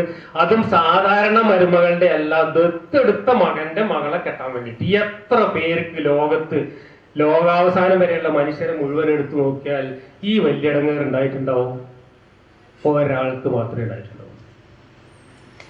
ആ ഒരാൾക്ക് വേണ്ടിയിട്ട് ആയത്തിറക്കിയിട്ട് നമ്മളെ പൊട്ടനാക്കിയിട്ട് നമ്മളെ മുഴുവൻ പൊട്ടന്മാരാക്കിയിട്ട് അള്ളാഹു പറയാണ് നിങ്ങൾക്കൊന്നും ഈ ബുദ്ധിമുട്ടില്ലാതിരിക്കാൻ വേണ്ടിയാണ് ഇറക്കിയത് എന്ന. അതവിടെ നിൽക്കട്ടെ. ഇനി നമുക്ക് അടുത്തിലേക്ക് പോകാം. അതിന്റെ വിശദാംശങ്ങളാണ് ഈ പറഞ്ഞ കഥ. ഇനി ഈ അമ്മായിയപ്പൻ മരുമകളെ കെട്ടാൻ എന്താണ് കാരണം? അവിടെയാണ് മുഫസ്സിറുകളെല്ലാം നമ്മളെ പൊട്ടന്മാരാണ്. എന്താണ് മുഫസ്സിറുകൾ പറയുന്ന കഥ എന്നറിയോ? ആ കഥ ഞാനും കുറച്ചു കാലം വിശ്വസിക്കുകയും ആഘോഷിക്കുകയും ചെയ്തിരുന്നു. കാരണം നമുക്ക് ആ കഥ പറഞ്ഞാല് ഈ പ്രവാചകനെയൊക്കെ കുറച്ച് മോശമായിട്ട് ട്രോളാൻ പറ്റും. എന്താ കഥ? ഒരു ദിവസം ഈ മുഹമ്മദ് പ്രവാചകൻ ഈ സെയ്ദ് എന്ന് പറയുന്ന മകന്റെ വീട്ടിലേക്ക് എന്തോ വീടിയെത്തിക്കാൻ തീയിനോ അതോ ഇനി മണ്ണെണ്ണക്കോ എന്തിനാണോ അറിയില്ല പോയി. അങ്ങനെ ചെന്നപ്പോ സെയ്ദ് അവിടെ ഇല്ല, ഈ സൈനബ മാത്രമേ ഉള്ളൂ. അപ്പോ മൂപ്പര് വാതിൽ തുറന്ന അകത്ത് കയറിയപ്പോ സൈനബ കാര്യമായിട്ട് തുണിയൊന്നും എടുത്തിട്ടുണ്ടായിരുന്നില്ല. അപ്പൊ സൈനബനെ കാണാൻ പാടില്ലാത്തൊരു കോലത്തിൽ മൂപ്പര് കണ്ടപ്പോ മൂപ്പര് പെട്ടെന്ന് കണ്ണൊക്കെ ചിമ്മിക്കിട്ട് പുറത്തൊക്കെ ഇറങ്ങിയിട്ട് അള്ളാഹു ആണ്, അള്ളാഹു മനുഷ്യന്റെ മനസ്സിനെ വല്ലാതെ ചഞ്ചലപ്പെടുത്തുന്നു എന്നൊക്കെ പറഞ്ഞിട്ട് പുറത്തുകൊണ്ട് അങ്ങോട്ട് പോകുന്നു എന്നാണ്. അത് സൈനബ കേട്ടു. പിന്നെ സെയ്ദ് വീട്ടിലേക്ക് വന്നപ്പോ സൈനബ ഈ സംഭവം പറഞ്ഞു. ഇങ്ങനെയൊക്കെ ഉണ്ടായി, മൂപ്പര് എന്തൊക്കെ പറഞ്ഞുകൊണ്ട് പോയി എന്നൊക്കെ പറഞ്ഞു കേട്ടു. അത് കേട്ടപ്പോ സെയ്ദിന് കുറച്ച് വിഷമം ഉണ്ടായി. സെയ്ദ് എന്നാ പിന്നെ ഞാൻ കാര്യം തീർത്ത മൂപ്പര് കെട്ടിക്കോട്ടെ എന്ന രീതിയിൽ കാര്യം തീർക്കാൻ ഒരുങ്ങി. അപ്പോഴാണ് എന്ത് പറഞ്ഞത്?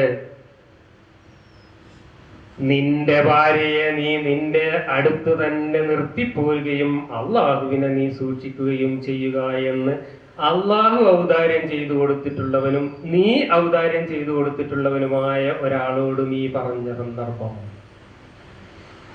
അപ്പൊ ആരൊക്കെ ഔദാര്യം ചെയ്തു കൊടുത്തിട്ടുണ്ട്? സെയ്ദിന് അള്ളാഹു ഔദാര്യം ചെയ്തു കൊടുത്തിട്ടുണ്ട്, മുഹമ്മദും ഔദാര്യം ചെയ്തു കൊടുത്തിട്ടുണ്ട്. എന്താണ് ഈ ഔദാര്യം? അടിമയായിരുന്ന ഒരാളെ ദത്തുപുത്രനായി സ്വീകരിക്കുകയും അങ്ങനെ സ്വീകരിച്ചിട്ട് അവന് പെണ്ണ് കെട്ടിച്ചു കൊടുക്കുകയും അവന് വേണ്ട പെണ്ണ് കെട്ടാൻ വേണ്ട മഹർ കൊടുക്കുകയും അത്യാവശ്യം വേണ്ട സൗകര്യങ്ങളൊക്കെ ചെയ്തു കൊടുക്കുകയും ചെയ്തതിനെ ഉദ്ദേശിച്ചുകൊണ്ടാണ് ഔദാര്യം ചെയ്തു കൊടുത്തു എന്ന്. അള്ളാഹു ഔദാര്യം ചെയ്തു കൊടുത്തു എന്നും മുഹമ്മദ് ഔദാര്യം ചെയ്തു കൊടുത്തു എന്നും അള്ളാഹു നമ്മളോട് പറയുന്നു. അപ്പൊ അവിടെ വരികൾക്കിടയിൽ വായിക്കുക, എന്തോ കാര്യമായ ഒരു ഔദാര്യം അവിടെ നടന്നിട്ടുണ്ട്. ഇനി വരാം. ഇനിയിപ്പോ ഞാൻ ഈ പറഞ്ഞ കഥയെ കുറിച്ച് മുഫസ്സിറുകൾക്കിടയിലുള്ള തർക്കം നമ്മുടെ മൗദൂദി എഴുതിയ തഫ്സീറില് മൗദൂദി വിശദമായിട്ട് ഈ കഥയെ നിഷേധിക്കുന്നു. ഏത് കഥയെ? ഇപ്പൊ ഈ പറഞ്ഞ കഥകളെയൊക്കെ. എന്നിട്ട് മൗദൂദി അതിന് വേറെ ചിലതൊക്കെ പറയാൻ ശ്രമിക്കുകയാണ്. ഞാനത് പൂർണ്ണമായിട്ട് വായിക്കുന്നില്ല, പക്ഷെ അത് കുറെ സമയം എടുക്കുന്നതുകൊണ്ട് ഞാൻ വായിക്കുന്നില്ല. പിന്നീട് യൂട്യൂബിലൊക്കെ വരുമ്പോൾ ഞാൻ ഈ സ്ലൈഡ് കൊടുക്കാം, അപ്പൊ നിങ്ങളത് വായിച്ചാൽ. ഇത് മൗദൂദി അതിനെ കുറിച്ച് പറഞ്ഞതാണ്. എന്തായാലും ഈ സംഭവം നിഷേധിക്കുന്ന കുറെ മുഫസ്സിറുകളുണ്ട്. അങ്ങനെയൊന്നും അല്ല. പക്ഷെ എങ്ങനെ നിഷേധിച്ചാലും എന്താണ് ഈ ഖുർആനിൽ ഈ പറഞ്ഞ കാര്യം എന്ന് ആർക്കും വ്യക്തമാവില്ല. അതിനൊരു വിശദീകരണം നമുക്ക് കിട്ടിയേ തീരും. വിശദീകരണം ഇല്ല എന്നതാണ്. കുറച്ചെങ്കിലും പ്രചാരത്തിലുള്ള വിശദീകരണം ഞാൻ ഈ പറഞ്ഞതാണ്. ഒരു സുപ്രഭാതത്തിൽ അല്ലെങ്കിൽ ഒരു പ്രത്യേക സമയത്ത് അമ്മോശാക്ക മരുമകളെ വല്ലാത്ത രീതിയിൽ കണ്ടു. അത് കണ്ടപ്പോൾ മൂപ്പർക്ക് എന്തൊക്കെയോ കൽബിൽ വല്ലാത്ത പിരിശം കയറി. അപ്പം മുതല് മൂപ്പർക്ക് ബേജാറുണ്ടായി. ആ ബേജാറ് അവസാനം മരുമകൻ അല്ല മകൻ മരുമകളെ കാര്യം തീർക്കലിലേക്കും അമ്മായിയപ്പൻ മരുമകളെ കെട്ടുന്നതിലേക്കൊക്കെ എത്തി എന്നാണ് ഈ കഥയിൽ പറയുന്നത്.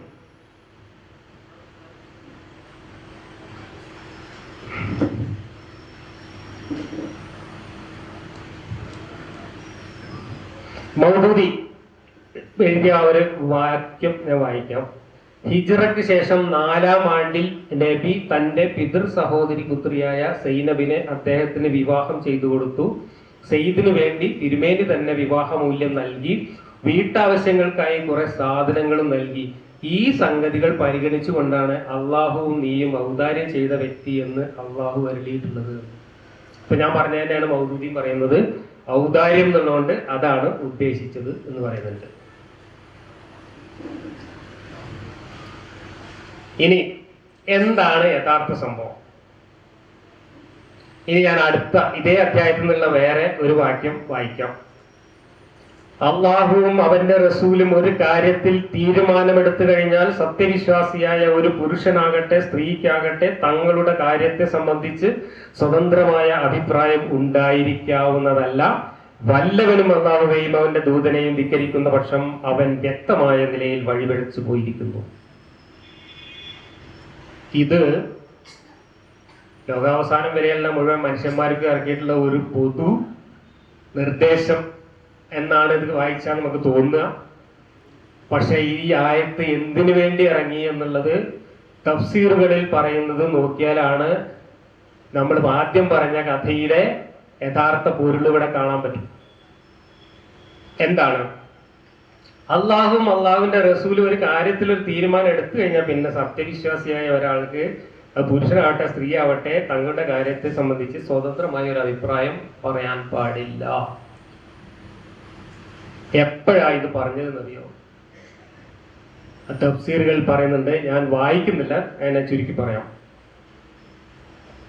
മുഹമ്മദ് സെയ്ദിനെ കൊണ്ട് സൈനബയെ കല്യാണം കഴിപ്പിച്ചത് എങ്ങനെയാണ് എന്നതാണ് ഇവിടെ പറയുന്നത്. സൈനബ മുഹമ്മദിന്റെ അമ്മായിന്റെ മകളായിരുന്നു. അമ്മായി ജീവിച്ചിരുന്നു. സൈനബയ്ക്ക് ആങ്ങള ഉണ്ടായിരുന്നു, മറ്റു ബന്ധുക്കൾ ഉണ്ടായിരുന്നു. ആ സമയത്ത് മുഹമ്മദ് അവരെടുത്ത് പോയിട്ട് സൈനബയെ എനിക്ക് വേണം എന്ന് പറയുന്നു. അപ്പൊ മുഹമ്മദിന് കെട്ടാനാവും എന്ന് ആദ്യം തെറ്റിദ്ധരിച്ച സൈനബയുടെ ഉമ്മയും ആങ്ങളെയും അങ്ങനെ വിചാരിച്ചുകൊണ്ട് സമ്മതം മൂളാൻ നിൽക്കുമ്പോ മുഹമ്മദ് അടുത്ത കാര്യം പറയുന്നു, സെയ്ദിന് കെട്ടിച്ചു കൊടുക്കണം. അപ്പോ ആങ്ങള പറഞ്ഞു പറ്റില്ല, ഉമ്മ പറഞ്ഞു പറ്റില്ല, സൈനബ പറഞ്ഞു എനിക്ക് വേണ്ട. ഒരു പെണ്ണിന്റെ കല്യാണമാണ്. സ്വന്തം കസിൻ സിസ്റ്റർ എന്നുള്ള ബന്ധം മാത്രമാണ് മുഹമ്മദിന് ആ പെണ്ണുമായിട്ടുള്ളത്. മുഹമ്മദ് ആ പെണ്ണിന്റെ രക്ഷിതാവോ അല്ലെങ്കിൽ ചെലവിന് കൊടുക്കുന്ന ആളോ ഒന്നുമല്ല. കസിൻ സിസ്റ്റർ ആണ്, അമ്മായിന്റെ മകളാണ്. ഈ അമ്മായിന്റെ മകളെ തന്റെ ദത്തുപുത്രന് കല്യാണം കഴിച്ചു കൊടുക്കണം എന്ന് ഈ പെണ്ണിന് അമ്മായിയോടും ആങ്ങളയോടും ആവശ്യപ്പെടുന്നു. അവനെ നീ കെട്ടണം എന്ന് മുഹമ്മദ് ഈ കസിൻ സഹോദരിയോട് ആവശ്യപ്പെടുന്നു. ഇവര് 3 പേരും ഞങ്ങൾക്കത് സാധ്യമല്ല, സമ്മതമല്ല എന്ന് കട്ടായം പറയുന്നു. അപ്പൊ ഇറങ്ങിയ ആയത്താണിത്.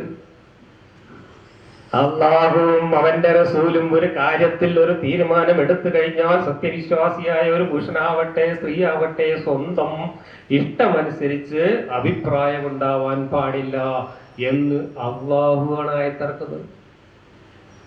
ഒരു പെണ്ണിന്റെ കല്യാണത്തിലാണ് ഇടപെടുന്നത്. പെണ്ണിന് ഇഷ്ടമില്ലാത്ത കല്യാണം, പെണ്ണിന്റെ ഉമ്മാക്ക് ഇഷ്ടമില്ലാത്ത കല്യാണം, പെണ്ണിന്റെ ആങ്ങളക്ക് ഇഷ്ടമില്ലാത്ത കല്യാണം. ഇനി സെയ്ദിന് ഇഷ്ടമുണ്ടോ? സെയ്ദിന് ഒരു ഇഷ്ടമില്ല. കാരണം സെയ്ദ് വെറും അടിമയായിരുന്നു. ഇയാൾ പറഞ്ഞാൽ എന്തും അനുസരിക്കുന്ന ഔദാര്യം ചെയ്യപ്പെട്ടവനാണ്. മൂപ്പർക്ക് സ്വന്തം അഭിപ്രായമൊന്നുമില്ല. അങ്ങനത്തെ ഒരു സന്ദർഭത്തിൽ അള്ളാഹു വീറ്റോ പവർ ഉപയോഗിച്ചിട്ട് നിർബന്ധിച്ച് വെച്ച് കെട്ടുകയാണ്. ആരുടെ മേൽ? ദത്തുപുത്രന്റെ മേൽ. ആരെ? കസിൻ സഹോദരി. എത്ര വലിയ മനുഷ്യാവകാശ ലംഘനമാണ്! ഇന്നത്തെ ധാർമ്മിക മൂല്യം വെച്ച് ഒന്ന് ആദ്യം ചിന്തിച്ചു നോക്കാം. അള്ളാഹു റസൂലും കൂടെ കാട്ടിയത് ഒരു പെണ്ണിന്റെ ജീവിതത്തെ കുളം തോണ്ടാനാണ് കൊണ്ടുപോണത്. ഈ അള്ളാഹുവിന് അറിയില്ല ഈ സെയ്ദും സൈനബും നാളെ കാര്യം തീർക്കേണ്ടവരാണെന്ന്. എന്തിനാ കാര്യം തീർത്തത്? മുഫസ്സിറുകൾ മുഴുവൻ പറയുന്നത് അവര് തമ്മിൽ കുഫു വെക്കാത്തത് കൊണ്ടാണ്, യോജിക്കാത്തത് കൊണ്ടാണ്. കാരണം ഇവള് ഒരു കുലീന തറവാട്ടിൽ ജനിച്ച പെണ്ണ് എന്ന നിലക്ക്, ഇവൻ അടിമയായി വന്ന ആള് എന്നുള്ള നിലക്ക് അവര് തമ്മിൽ ഒരിക്കലും യോജിച്ചിട്ടില്ല. അവർക്കൊരു നല്ല ദാമ്പത്യം ജീവിക്കാൻ കഴിഞ്ഞിട്ടില്ല. അങ്ങനെ നിവൃത്തിയില്ലാത്തൊരു ഘട്ടം വന്നപ്പോഴാണ് കാര്യം തീർത്തത് എന്നാണ് മുഫസ്സിറുകൾ എല്ലാം പറയുന്നത്. ഇത് അള്ളാഹ്ക്ക് അറിയില്ലായിരുന്നു? അള്ളാഹ് സർവജ്ഞാനിയല്ലേ? വരാൻ പോകുന്ന എല്ലാ കാര്യങ്ങളും അറിയാവുന്ന അള്ളാഹു ഈ പെണ്ണിന്റെ ജീവിതം കൊഞ്ഞാട്ടയാവുന്ന അറിഞ്ഞുകൊണ്ട് ഈ സെയ്ദിന്റെ തലയിൽ വെച്ച് കെട്ടാൻ വീറ്റോ പവർ ഉപയോഗിച്ച് ആയത്തിറക്കിയെങ്കിൽ വരികൾക്കിടയിൽ നമുക്ക് വായിക്കാം ഈ അള്ളാഹു ആരാണെന്ന്. അത്രേ എനിക്കകത്ത് പറയാനുള്ളൂ. ഈ കഥയാണ് ഇവിടെ പറയുന്നത്. അള്ളാഹു ആരാണെന്ന് ഈ ചിത്രത്തിൽ നോക്കിയാൽ മനസ്സിലാവും.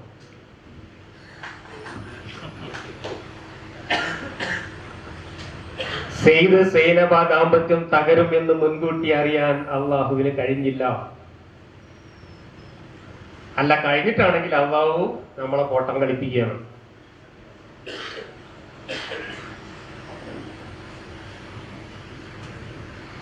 ഞാൻ പറഞ്ഞതിന്റെ തെളിവുക ജലാലയം തഫ്സീറിൽ പറയുന്നു. സൈനബയുടെ ഉമ്മയും ആങ്ങളെയും ധരിച്ചത് they had thought that the prophet wanted to marry her himself. പ്രവാചകൻ അവളെ താൻ തന്നെ കല്യാണം കഴിക്കും എന്നാണ് അവരാദ്യം കരുതിയത്. പക്ഷേ പക്ഷേ സെയ്ദിന് വേണ്ടിയിട്ടായിരുന്നു. അപ്പോ അവര് സമ്മതം മൂളിയില്ല. അങ്ങനെ സമ്മതം മൂളാത്ത കല്യാണം വീറ്റോ പവർ ഉപയോഗിച്ച് അള്ളാഹു അടിച്ചേൽപ്പിച്ചു എന്നാണ് പറയുന്നത്. പിന്നെ the prophet caught sight of her and felt love for her. ഈ കഥ ചുരുക്കി പറഞ്ഞതാണ് ജലാലയിനി. ഏത് ഒരു പ്രാവശ്യം ചെന്നപ്പോ തീപ്പെട്ടിയാകാൻ ചെന്നപ്പോ കണ്ടപ്പോ കെട്ടണമെന്ന് തോന്നി, അങ്ങനെ ചെയ്ത് കാര്യം തീർക്കും എന്നൊക്കെ പറയുന്ന കഥ. ഇനി എന്തിനാണ് ആയത്തിറക്കിയിട്ട് സൈനബയെ സെയ്ദിന്റെ പെരടിയിൽ അള്ളാഹു റസൂൽ കൂടെ വെച്ച് കെട്ടിയത്? അതിന്റെ ഉത്തരം ഖുർആനിലെ ഈ അധ്യായത്തിൽ തന്നെ ഉണ്ട്. സൈനബയെ മുഹമ്മദിന് പച്ചക്ക് പറഞ്ഞാൽ കെട്ടാതെ കാട്ടാനുള്ള അനുവാദമുണ്ട്. ഖുർആനിലുണ്ട്, അൽ അഹ്സാബിലുണ്ട്. എന്താ വകുപ്പ് എന്നറിയോ? നിന്റെ കസിൻ സഹോദരിമാരെ മുഴുവൻ നിനക്ക് കല്യാണം കഴിക്കാതെ ലൈംഗിക ബന്ധത്തിൽ ഏർപ്പെടാൻ പ്രത്യേക അനുവാദം എന്ന് പറഞ്ഞിട്ട് സ്പെഷ്യൽ ഓർഡർ ഉണ്ട് ഈ അധ്യായത്തില്. മുഹമ്മദിന് എത്ര കസിൻ സഹോദരിമാരുണ്ടായിരുന്നു? ഞാൻ അടുത്ത ദിവസം ഒന്ന് പരിശോധിച്ച് നോക്കി. ഒരു 10-35 അതിൽ എത്ര പേര് അത് പറഞ്ഞിട്ടുള്ളത്? നിന്നോടൊപ്പം മക്കയിൽ നിന്ന് മദീനയിലേക്ക് കുടിയേറിയവർ എന്നൊരു ഉപാധി പറഞ്ഞിട്ടുണ്ട്. അങ്ങനെ മക്കയിൽ നിന്ന് മദീനയിലേക്ക് പോകുന്ന കസിൻ സഹോദരിമാർ എത്ര പേരുണ്ട്, ആരൊക്കെ ആയിരുന്നു എന്നുള്ളത് വ്യക്തമല്ല. പക്ഷെ ഒരുപാട് പേരുണ്ടായിരുന്നു. മൊത്തം 70 കസിൻസ് ഉള്ളതിൽ പകുതി പെണ്ണുങ്ങളായിരുന്നു. അപ്പൊ ഒരു 30-35 പേര് ഈ കസിൻ സഹോദരിമാരുണ്ട്. ഖുർആനിൽ പറയുന്നത് 33-50 എന്ന ആ ആയത്തിൽ പറയുന്നത് ഇങ്ങനെയാണ്. ഞാനത് മുഴുവൻ വായിക്കാം.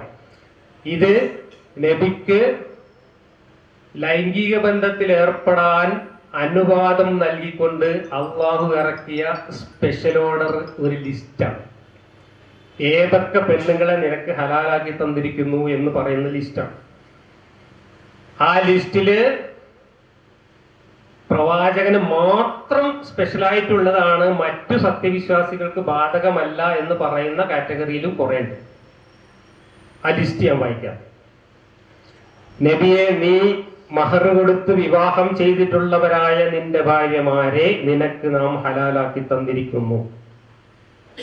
നിന്റെ വലതുകൈ ഉടമപ്പെടുത്തിയ അടിമ സ്ത്രീകളെയും. 2 ഗ്രൂപ്പായി. ഒന്ന്, കല്യാണം കഴിച്ച് നിന്നോടൊപ്പമുള്ള ഭാര്യമാരെ നിനക്ക് ഹലാലാക്കി തന്നിരിക്കുന്നു. നിന്റെ വലങ്കൈകൾക്ക് ഉടമപ്പെട്ട നിന്റെ അടിമ സ്ത്രീകളെയും നിനക്ക് ഹലാലാക്കി തന്നിരിക്കുന്നു. തീർന്നിട്ടില്ല. നിന്നോടൊപ്പം സ്വദേശം വിട്ടുപോന്നവരായ നിന്റെ പിതൃവ്യന്റെ പുത്രിമാർ, നിന്റെ പിതൃ സഹോദരിമാരുടെ പുത്രിമാർ, നിന്റെ അമ്മാവന്റെ പുത്രിമാർ, നിന്റെ മാതൃ സഹോദരിമാരുടെ പുത്രിമാർ എന്നിവരെയും നിനക്ക് ഹലാലാക്കി തന്നിരിക്കുന്നു. എല്ലാ കസിൻ സഹോദരിമാരും വെളിപ്പെടുക. എളാപ്പാന്റെ, മൂത്താപ്പാന്റെ, അമ്മായിന്റെ, ഇളയമാന്റെ എല്ലാ പെൺമക്കളും നബിക്ക് ഹലാലാണ്. എന്തിന് ഹലാലാണ്? ഭാര്യമാരെ എന്തിന് ഹലാലാണ്? അടിമ സ്ത്രീകളെ എന്തിന് ഹലാലാണ്? അതേ കാര്യത്തിന് ഇവരൊക്കെ ഹലാലാണ്. കൃഷി നടത്താൻ ഹലാലാണെന്നാണ് ഈ പറയുന്നത്. അതിൽ ഞാൻ ചുവപ്പിൽ കൊടുത്തിരിക്കുന്ന ആ കാറ്റഗറിയിൽപ്പെട്ട ആളാണ് സൈനബ. അപ്പൊ സൈനബയെ മുഹമ്മദിന് കെട്ടേണ്ട ആവശ്യമുണ്ടോ?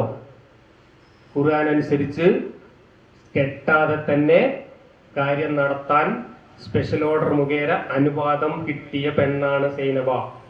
പിന്നെ എന്തിനാണ് സെയ്ദിനെ കൊണ്ട് കെട്ടിച്ചത്? അവിടെയാണ് പ്രശ്നം. നിനക്ക് യാതൊരു വിഷമവും ഉണ്ടാക്കാതിരിക്കാൻ വേണ്ടി അത്രേ അത്. നേരത്തെ നമുക്ക് അമ്മോശാക്കന്മാർക്ക് ഒന്നും ബുദ്ധിമുട്ടുണ്ടാവാതിരിക്കാൻ വേണ്ടിയാണെന്ന് നേരത്തെ പറഞ്ഞതെങ്കിൽ ഇവിടെ നിനക്ക് യാതൊരു വിഷമവും ഈ കാര്യത്തിൽ ഉണ്ടാവാതിരിക്കാൻ വേണ്ടിയിട്ടാണ് ഈ ലിസ്റ്റ് എന്നാണ് പറയുന്നത്. ആ ലിസ്റ്റിൽ വേറെയും കേട്ടോ, സത്യവിശ്വാസിനിയായ ഏതൊരു സ്ത്രീയും സ്വന്തം ദേഹം നബിക്ക് ദാനം ചെയ്യുന്ന പക്ഷം അതും, ഏതെങ്കിലും ഒരു പെണ്ണ് വന്നിട്ട് മഹറൊന്നും വേണ്ട ഞാൻ നിങ്ങൾക്ക് തരാം എന്ന് പറഞ്ഞ് ശരീരം ദാനം ചെയ്താൽ അതും മൂപ്പർക്ക് ഹലാലാക്കി കൊടുത്തിരിക്കുന്നു പ്രപഞ്ച സൃഷ്ടാവായ അല്ലാഹു. ഇത് സത്യവിശ്വാസികളെ കൂടാതെ നിനക്ക് മാത്രമുള്ളതാവും. ഏത്? ഈ പറഞ്ഞത്. ദാനം ചെയ്യാൻ വന്ന മറ്റ് സത്യവിശ്വാസികളൊന്നും അങ്ങനെ അല്ലാതെ പോയിട്ട് കൃഷി നടത്തണ്ട, അത് നിനക്ക് മാത്രമുള്ള ഒരു സ്പെഷ്യൽ ഓർഡറാണ് എന്നാണ് പറഞ്ഞത്. മറ്റു സത്യവിശ്വാസികൾക്ക് ഹലാലാക്കി കൊടുത്ത് ഇത്രയേ ഉള്ളൂ എന്ന് പ്രത്യേകം എടുത്തു പറയുന്നുണ്ട്. എന്താണത്? അവരുടെ ഭാര്യമാരുടെയും അവരുടെ വലതു കൈകൾ ഉടമപ്പെടുത്തിയവരുടെയും കാര്യത്തിൽ നാം നിയമമായി നിശ്ചയിച്ചിട്ടുള്ളത് നമുക്കറിയാം. നിനക്ക് യാതൊരു വിഷമവും ഉണ്ടാവാതിരിക്കാൻ വേണ്ടി അത്രയും. അപ്പൊ നമുക്കൊക്കെ ഹലാലാക്കിയിട്ടുള്ളത് എന്താണ്? ഭാര്യമാരും അടിമ സ്ത്രീകളും. ഭാര്യമാര് നമുക്ക് ഒരേ സമയത്ത് 4, പ്രവാചകന് ലിമിറ്റ് ഇല്ല. അവിടെയും മൂപ്പർക്ക് പ്രത്യേക പ്രിവിലേജ് ഉണ്ട്. അടിമ സ്ത്രീകൾക്ക് യാതൊരു ലിമിറ്റും ഇല്ല. നമുക്ക് പൈസ ഉണ്ടെങ്കിൽ നിങ്ങൾക്ക് 400, 4000, 40,000 എത്ര അടിമ സ്ത്രീകളെ വേണമെങ്കിലും വാങ്ങിക്കൊണ്ടുവന്നിട്ട് ഉപയോഗിക്കാം എന്നും ഈ അധ്യായത്തിലും മറ്റു പല അധ്യായങ്ങളിലും പറയുന്നുണ്ട്. ലോകാവസാനം വരേക്കുള്ള മുഴുവൻ മനുഷ്യർക്കും ധാർമ്മികതയും സദാചാരവും ഒക്കെ പറഞ്ഞു തരാൻ വേണ്ടിയിട്ട് ഒരു മലക്കിന്റെ അടുത്ത് കൊടുത്തയച്ച കിതാബാണ്.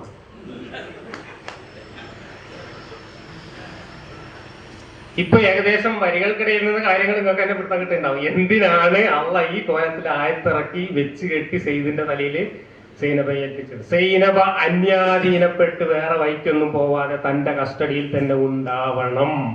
അതിന് ഒരു ഡമ്മി പുതിയാപ്പിള ആവശ്യമുണ്ട്.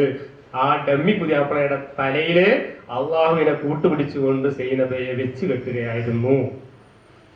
പക്ഷേ ഡമ്മി പുതിയാപ്പിളയായിട്ട് ഇരിക്കാൻ എനിക്കിനി അധികകാലം താല്പര്യമില്ല എന്ന രീതിയിൽ സെയ്ദിന്റെ ഭാഗത്തു നിന്നും സൈനബയുടെ ഭാഗത്തു നിന്നും പ്രതികരണമുണ്ടായി. മുഹമ്മദ് അപ്പോഴേക്കും മദീനയിലെ വലിയ ചക്രവർത്തിയാണ്, രാജാവായി മാറിയിട്ടുണ്ട്. അതുകൊണ്ട് മുഹമ്മദിനെ കല്യാണം കഴിക്കുന്നത് സൈനബയ്ക്കും താല്പര്യമായിരുന്നു. സെയ്ദിന് ഈ ബന്ധം തുടർന്ന്, ഈ ഡമ്മി പുതിയാപ്പിള ബന്ധം തുടർന്നു പോകാൻ താല്പര്യമുണ്ടായിരുന്നില്ല. അതിന്റെ പേരിൽ അവർ തമ്മിൽ ഉടക്കുണ്ടായ സമയത്താണ് ആദ്യത്തെ ആയത്ത്, ഞാൻ ആദ്യം വായിച്ച ആയത്ത് ഇറങ്ങുന്നത്. ഇനി അവിടേക്ക് വരുന്നതിന് മുമ്പ് അതിന്റെ കൂടെ വന്ന 33, 38 പറയുന്ന ഒരു കാര്യം, തനിക്ക് അള്ളാഹു നിശ്ചയിച്ചു തന്ന കാര്യത്തിൽ പ്രവാചകന് യാതൊരു വിഷമവും തോന്നേണ്ടതില്ല. മുമ്പ് കഴിഞ്ഞു പോയിട്ടുള്ളവരിൽ അള്ളാഹു നടപ്പാക്കിയിരുന്ന നടപടിക്രമം തന്നെ അള്ളാഹുവിന്റെ കൽപ്പന ഖണ്ഡിതമായ ഒരു വിധിയാകുന്നു. നിങ്ങൾക്ക് വല്ല മനസ്സിലായോ? ഈ മുമ്പ് കഴിഞ്ഞു പോയിട്ടുള്ളവരിൽ അള്ളാഹു നടപ്പിലാക്കിയത് തന്നെയാണ് ഇത്. വല്ലതും ആർക്കെങ്കിലും മനസ്സിലായോ? അത് മനസ്സിലാവണമെങ്കിൽ തഫ്സീറിലേക്ക് പോകണം. എന്താണെന്നറിയോ? ബൈബിള് വായിച്ചിട്ടുണ്ടെങ്കിൽ ഊരിയന്റെ കഥ അറിയാം നിങ്ങൾക്ക്. അതാണ് ഇവിടെ പറയുന്നത്. ദാവൂദ് നബി എന്ന് പറഞ്ഞ നബി ഉണ്ടായിരുന്നു. ഖുർആനിലൊരു 99 ആടിന്റെ കഥ പറയുന്നുണ്ട് സിംബോളിക്കായിട്ട്. അത് ബൈബിളിൽ 99 ആടല്ല, 99 ഭാര്യമാരാ. ദാവൂദ് എന്ന് പറയുന്ന പ്രവാചകന്, ദാവൂദ് നബിക്ക് 99 ഭാര്യമാരുള്ളപ്പോ അദ്ദേഹം തന്റെ കൊട്ടാരത്തിന്റെ മട്ടുപ്പാവിൽ ഉലാട്ടിക്കൊണ്ടിരിക്കുമ്പോ അപ്പുറത്തെ കുളത്തിലൊരു കുളിസീൻ കണ്ടു. ഒരു സുന്ദരിയായ പെണ്ണ് കുളിക്കുന്നുണ്ട്. അപ്പോ കൊട്ടാരത്തിലുള്ള ദാസന്മാരെ വിളിച്ചിട്ട് ഏതാ പെണ്ണ് എന്ന് ചോദിച്ചു. അത് നമ്മളെ പട്ടാളത്തിലുള്ള ഊരിയന്റെ ഭാര്യയാണ് നോക്കും. ദാവീദ് എന്താ ചെയ്തതെന്നറിയോ? ആവശ്യമില്ലാത്ത ഒരു യുദ്ധം പെട്ടെന്ന് ഉണ്ടാക്കിയിട്ട് ഊരിയനെ ആ യുദ്ധത്തിന്റെ ഏറ്റവും മുമ്പിൽ നിർത്താൻ ഓർഡർ ചെയ്തു. ബൈബിളിലെ കഥയാണ് ഞാനീ പറയണത്, നിഷേധിക്കൊന്നും വേണ്ട ആരും. അങ്ങനെ ആവശ്യമില്ലാത്ത ഒരു യുദ്ധത്തിൽ മുൻനിരയിൽ നിർത്തിയിട്ട് ഊരിയ എന്ന് പറയുന്ന പട്ടാളക്കാരനെ കൊന്നിട്ട് പട്ടാളക്കാരന്റെ ഭാര്യയെ നൂറാമത്തെ ഭാര്യയായിട്ട് ദാവീദ് കെട്ടി. അതാണ് അള്ളാഹു ഇവിടെ പറഞ്ഞു കൊടുക്കുന്നത്. ഈ മാതിരി ഏർപ്പാടൊക്കെ എനിക്ക് മുമ്പ് ഉണ്ടായിട്ടുണ്ട് എന്ന് ഞാനല്ല പറയുന്നത്, ഇബ്നു അബ്ബാസിന്റെ തഫ്സീറിലാണ് എഴുതി വെച്ചിട്ടുള്ളത്. The reference here is to David and his marriage to the wife of Uriah. സോളമന്റെ ആണെന്ന് വേറൊരു വേർഷൻ കൂടെ പറയുന്നുണ്ട്. അപ്പൊ ഊരിയ എന്ന പട്ടാളക്കാരനെ ചതിച്ചു കൊന്നിട്ട് അയാളുടെ ഭാര്യയെ കുരിശീൻ കണ്ട് ഇഷ്ടപ്പെട്ടതിന്റെ പേരിൽ സ്വന്തമാക്കിയ ദാവീദ് നബിയുടെ അതേ പാരമ്പര്യം അനുസരിച്ച് ഞാൻ നിനക്കും ഇതുപോലുള്ള സൗകര്യങ്ങൾ ഏർപ്പെടുത്തി തന്നതാണെന്ന് അള്ളാഹു മുഹമ്മദിനോട് പറയുന്നതാണ് ഈ ആയത്ത്. ഇനി സയ്യിദിന് പിന്നെ എന്താ സംഭവിച്ചെന്ന് അറിയാങ്ങള്? ഊരിയന്റെ അതേ കാര്യം സയ്യിദിന് സംഭവിച്ചു. കാരണം ചെറിയൊരു വ്യത്യാസമുള്ളൂ. ഊരിയനെ തട്ടിയതിന് ശേഷമാണ് കെട്ടിയത്, പക്ഷെ സയ്യിദിനെ കെട്ടിയതിന് ശേഷമാണ് തട്ടിയത്. ഒരാവശ്യവുമില്ലാത്ത തോൽക്കുമെന്നും കൊല്ലപ്പെടുമെന്നും ഉറപ്പുള്ള ഒരു യുദ്ധത്തിന് ഉടനെ തന്നെ സയ്യിദിന്റെ നേതൃത്വത്തിൽ ഒരു സൈന്യത്തെ അയച്ചു മുഹമ്മദ്. എവിടേക്ക് കാണാം? ബൈസന്റൈൻ സാമ്രാജ്യത്തിന് നേരെ യുദ്ധം ചെയ്യാൻ. ലക്ഷക്കണക്കിന് സൈനികരുള്ള ബൈസന്റൈൻ എന്ന് പറയുന്ന മഹാസാമ്രാജ്യത്തിന്റെ ഒരു ഭാഗമായിട്ടുള്ള ജോർദാനിലെ ഒരു സ്ഥലത്ത് ആയിരക്കണക്കിന് കിലോമീറ്റർ അകലെ പോയിട്ട് യുദ്ധം ചെയ്യാൻ 3000 പേര് മാത്രമുള്ള ഒരു സൈന്യത്തെ നിയോഗിച്ചിട്ട് സയ്യിദിനെ ആ സൈന്യത്തിന്റെ തലവനായി നിശ്ചയിച്ചു മുഹമ്മദ്. അവര് പോയി യുദ്ധം ചെയ്തോ? ആദ്യം സയ്യിദ് ഇറങ്ങി, സയ്യിദ് വെട്ടുകൊണ്ട് മരിച്ചു. ഊരിയ ആവർത്തിച്ചു. ആ കൂട്ടത്തിൽ രണ്ടാമത്തെ തലവനായിട്ട് പറഞ്ഞയച്ചിരുന്നത് ജഅഫർ ഇബ്നു അബീ താലിബിനെയാണ്, അലിയുടെ സഹോദരൻ. മൂന്നാമത് അബ്ദുല്ലാഹ് ഇബ്നു റവാഹ. നാലാമത് അതിസൂത്രശാലിയായ വേറൊരു വിദ്വാൻ ഉണ്ടായിരുന്നു, ആളെ പേര് ഞാൻ പിന്നെ പറയാം. ഈ 3 പേരുമായി യുദ്ധത്തിൽ കൊല്ലപ്പെട്ടു.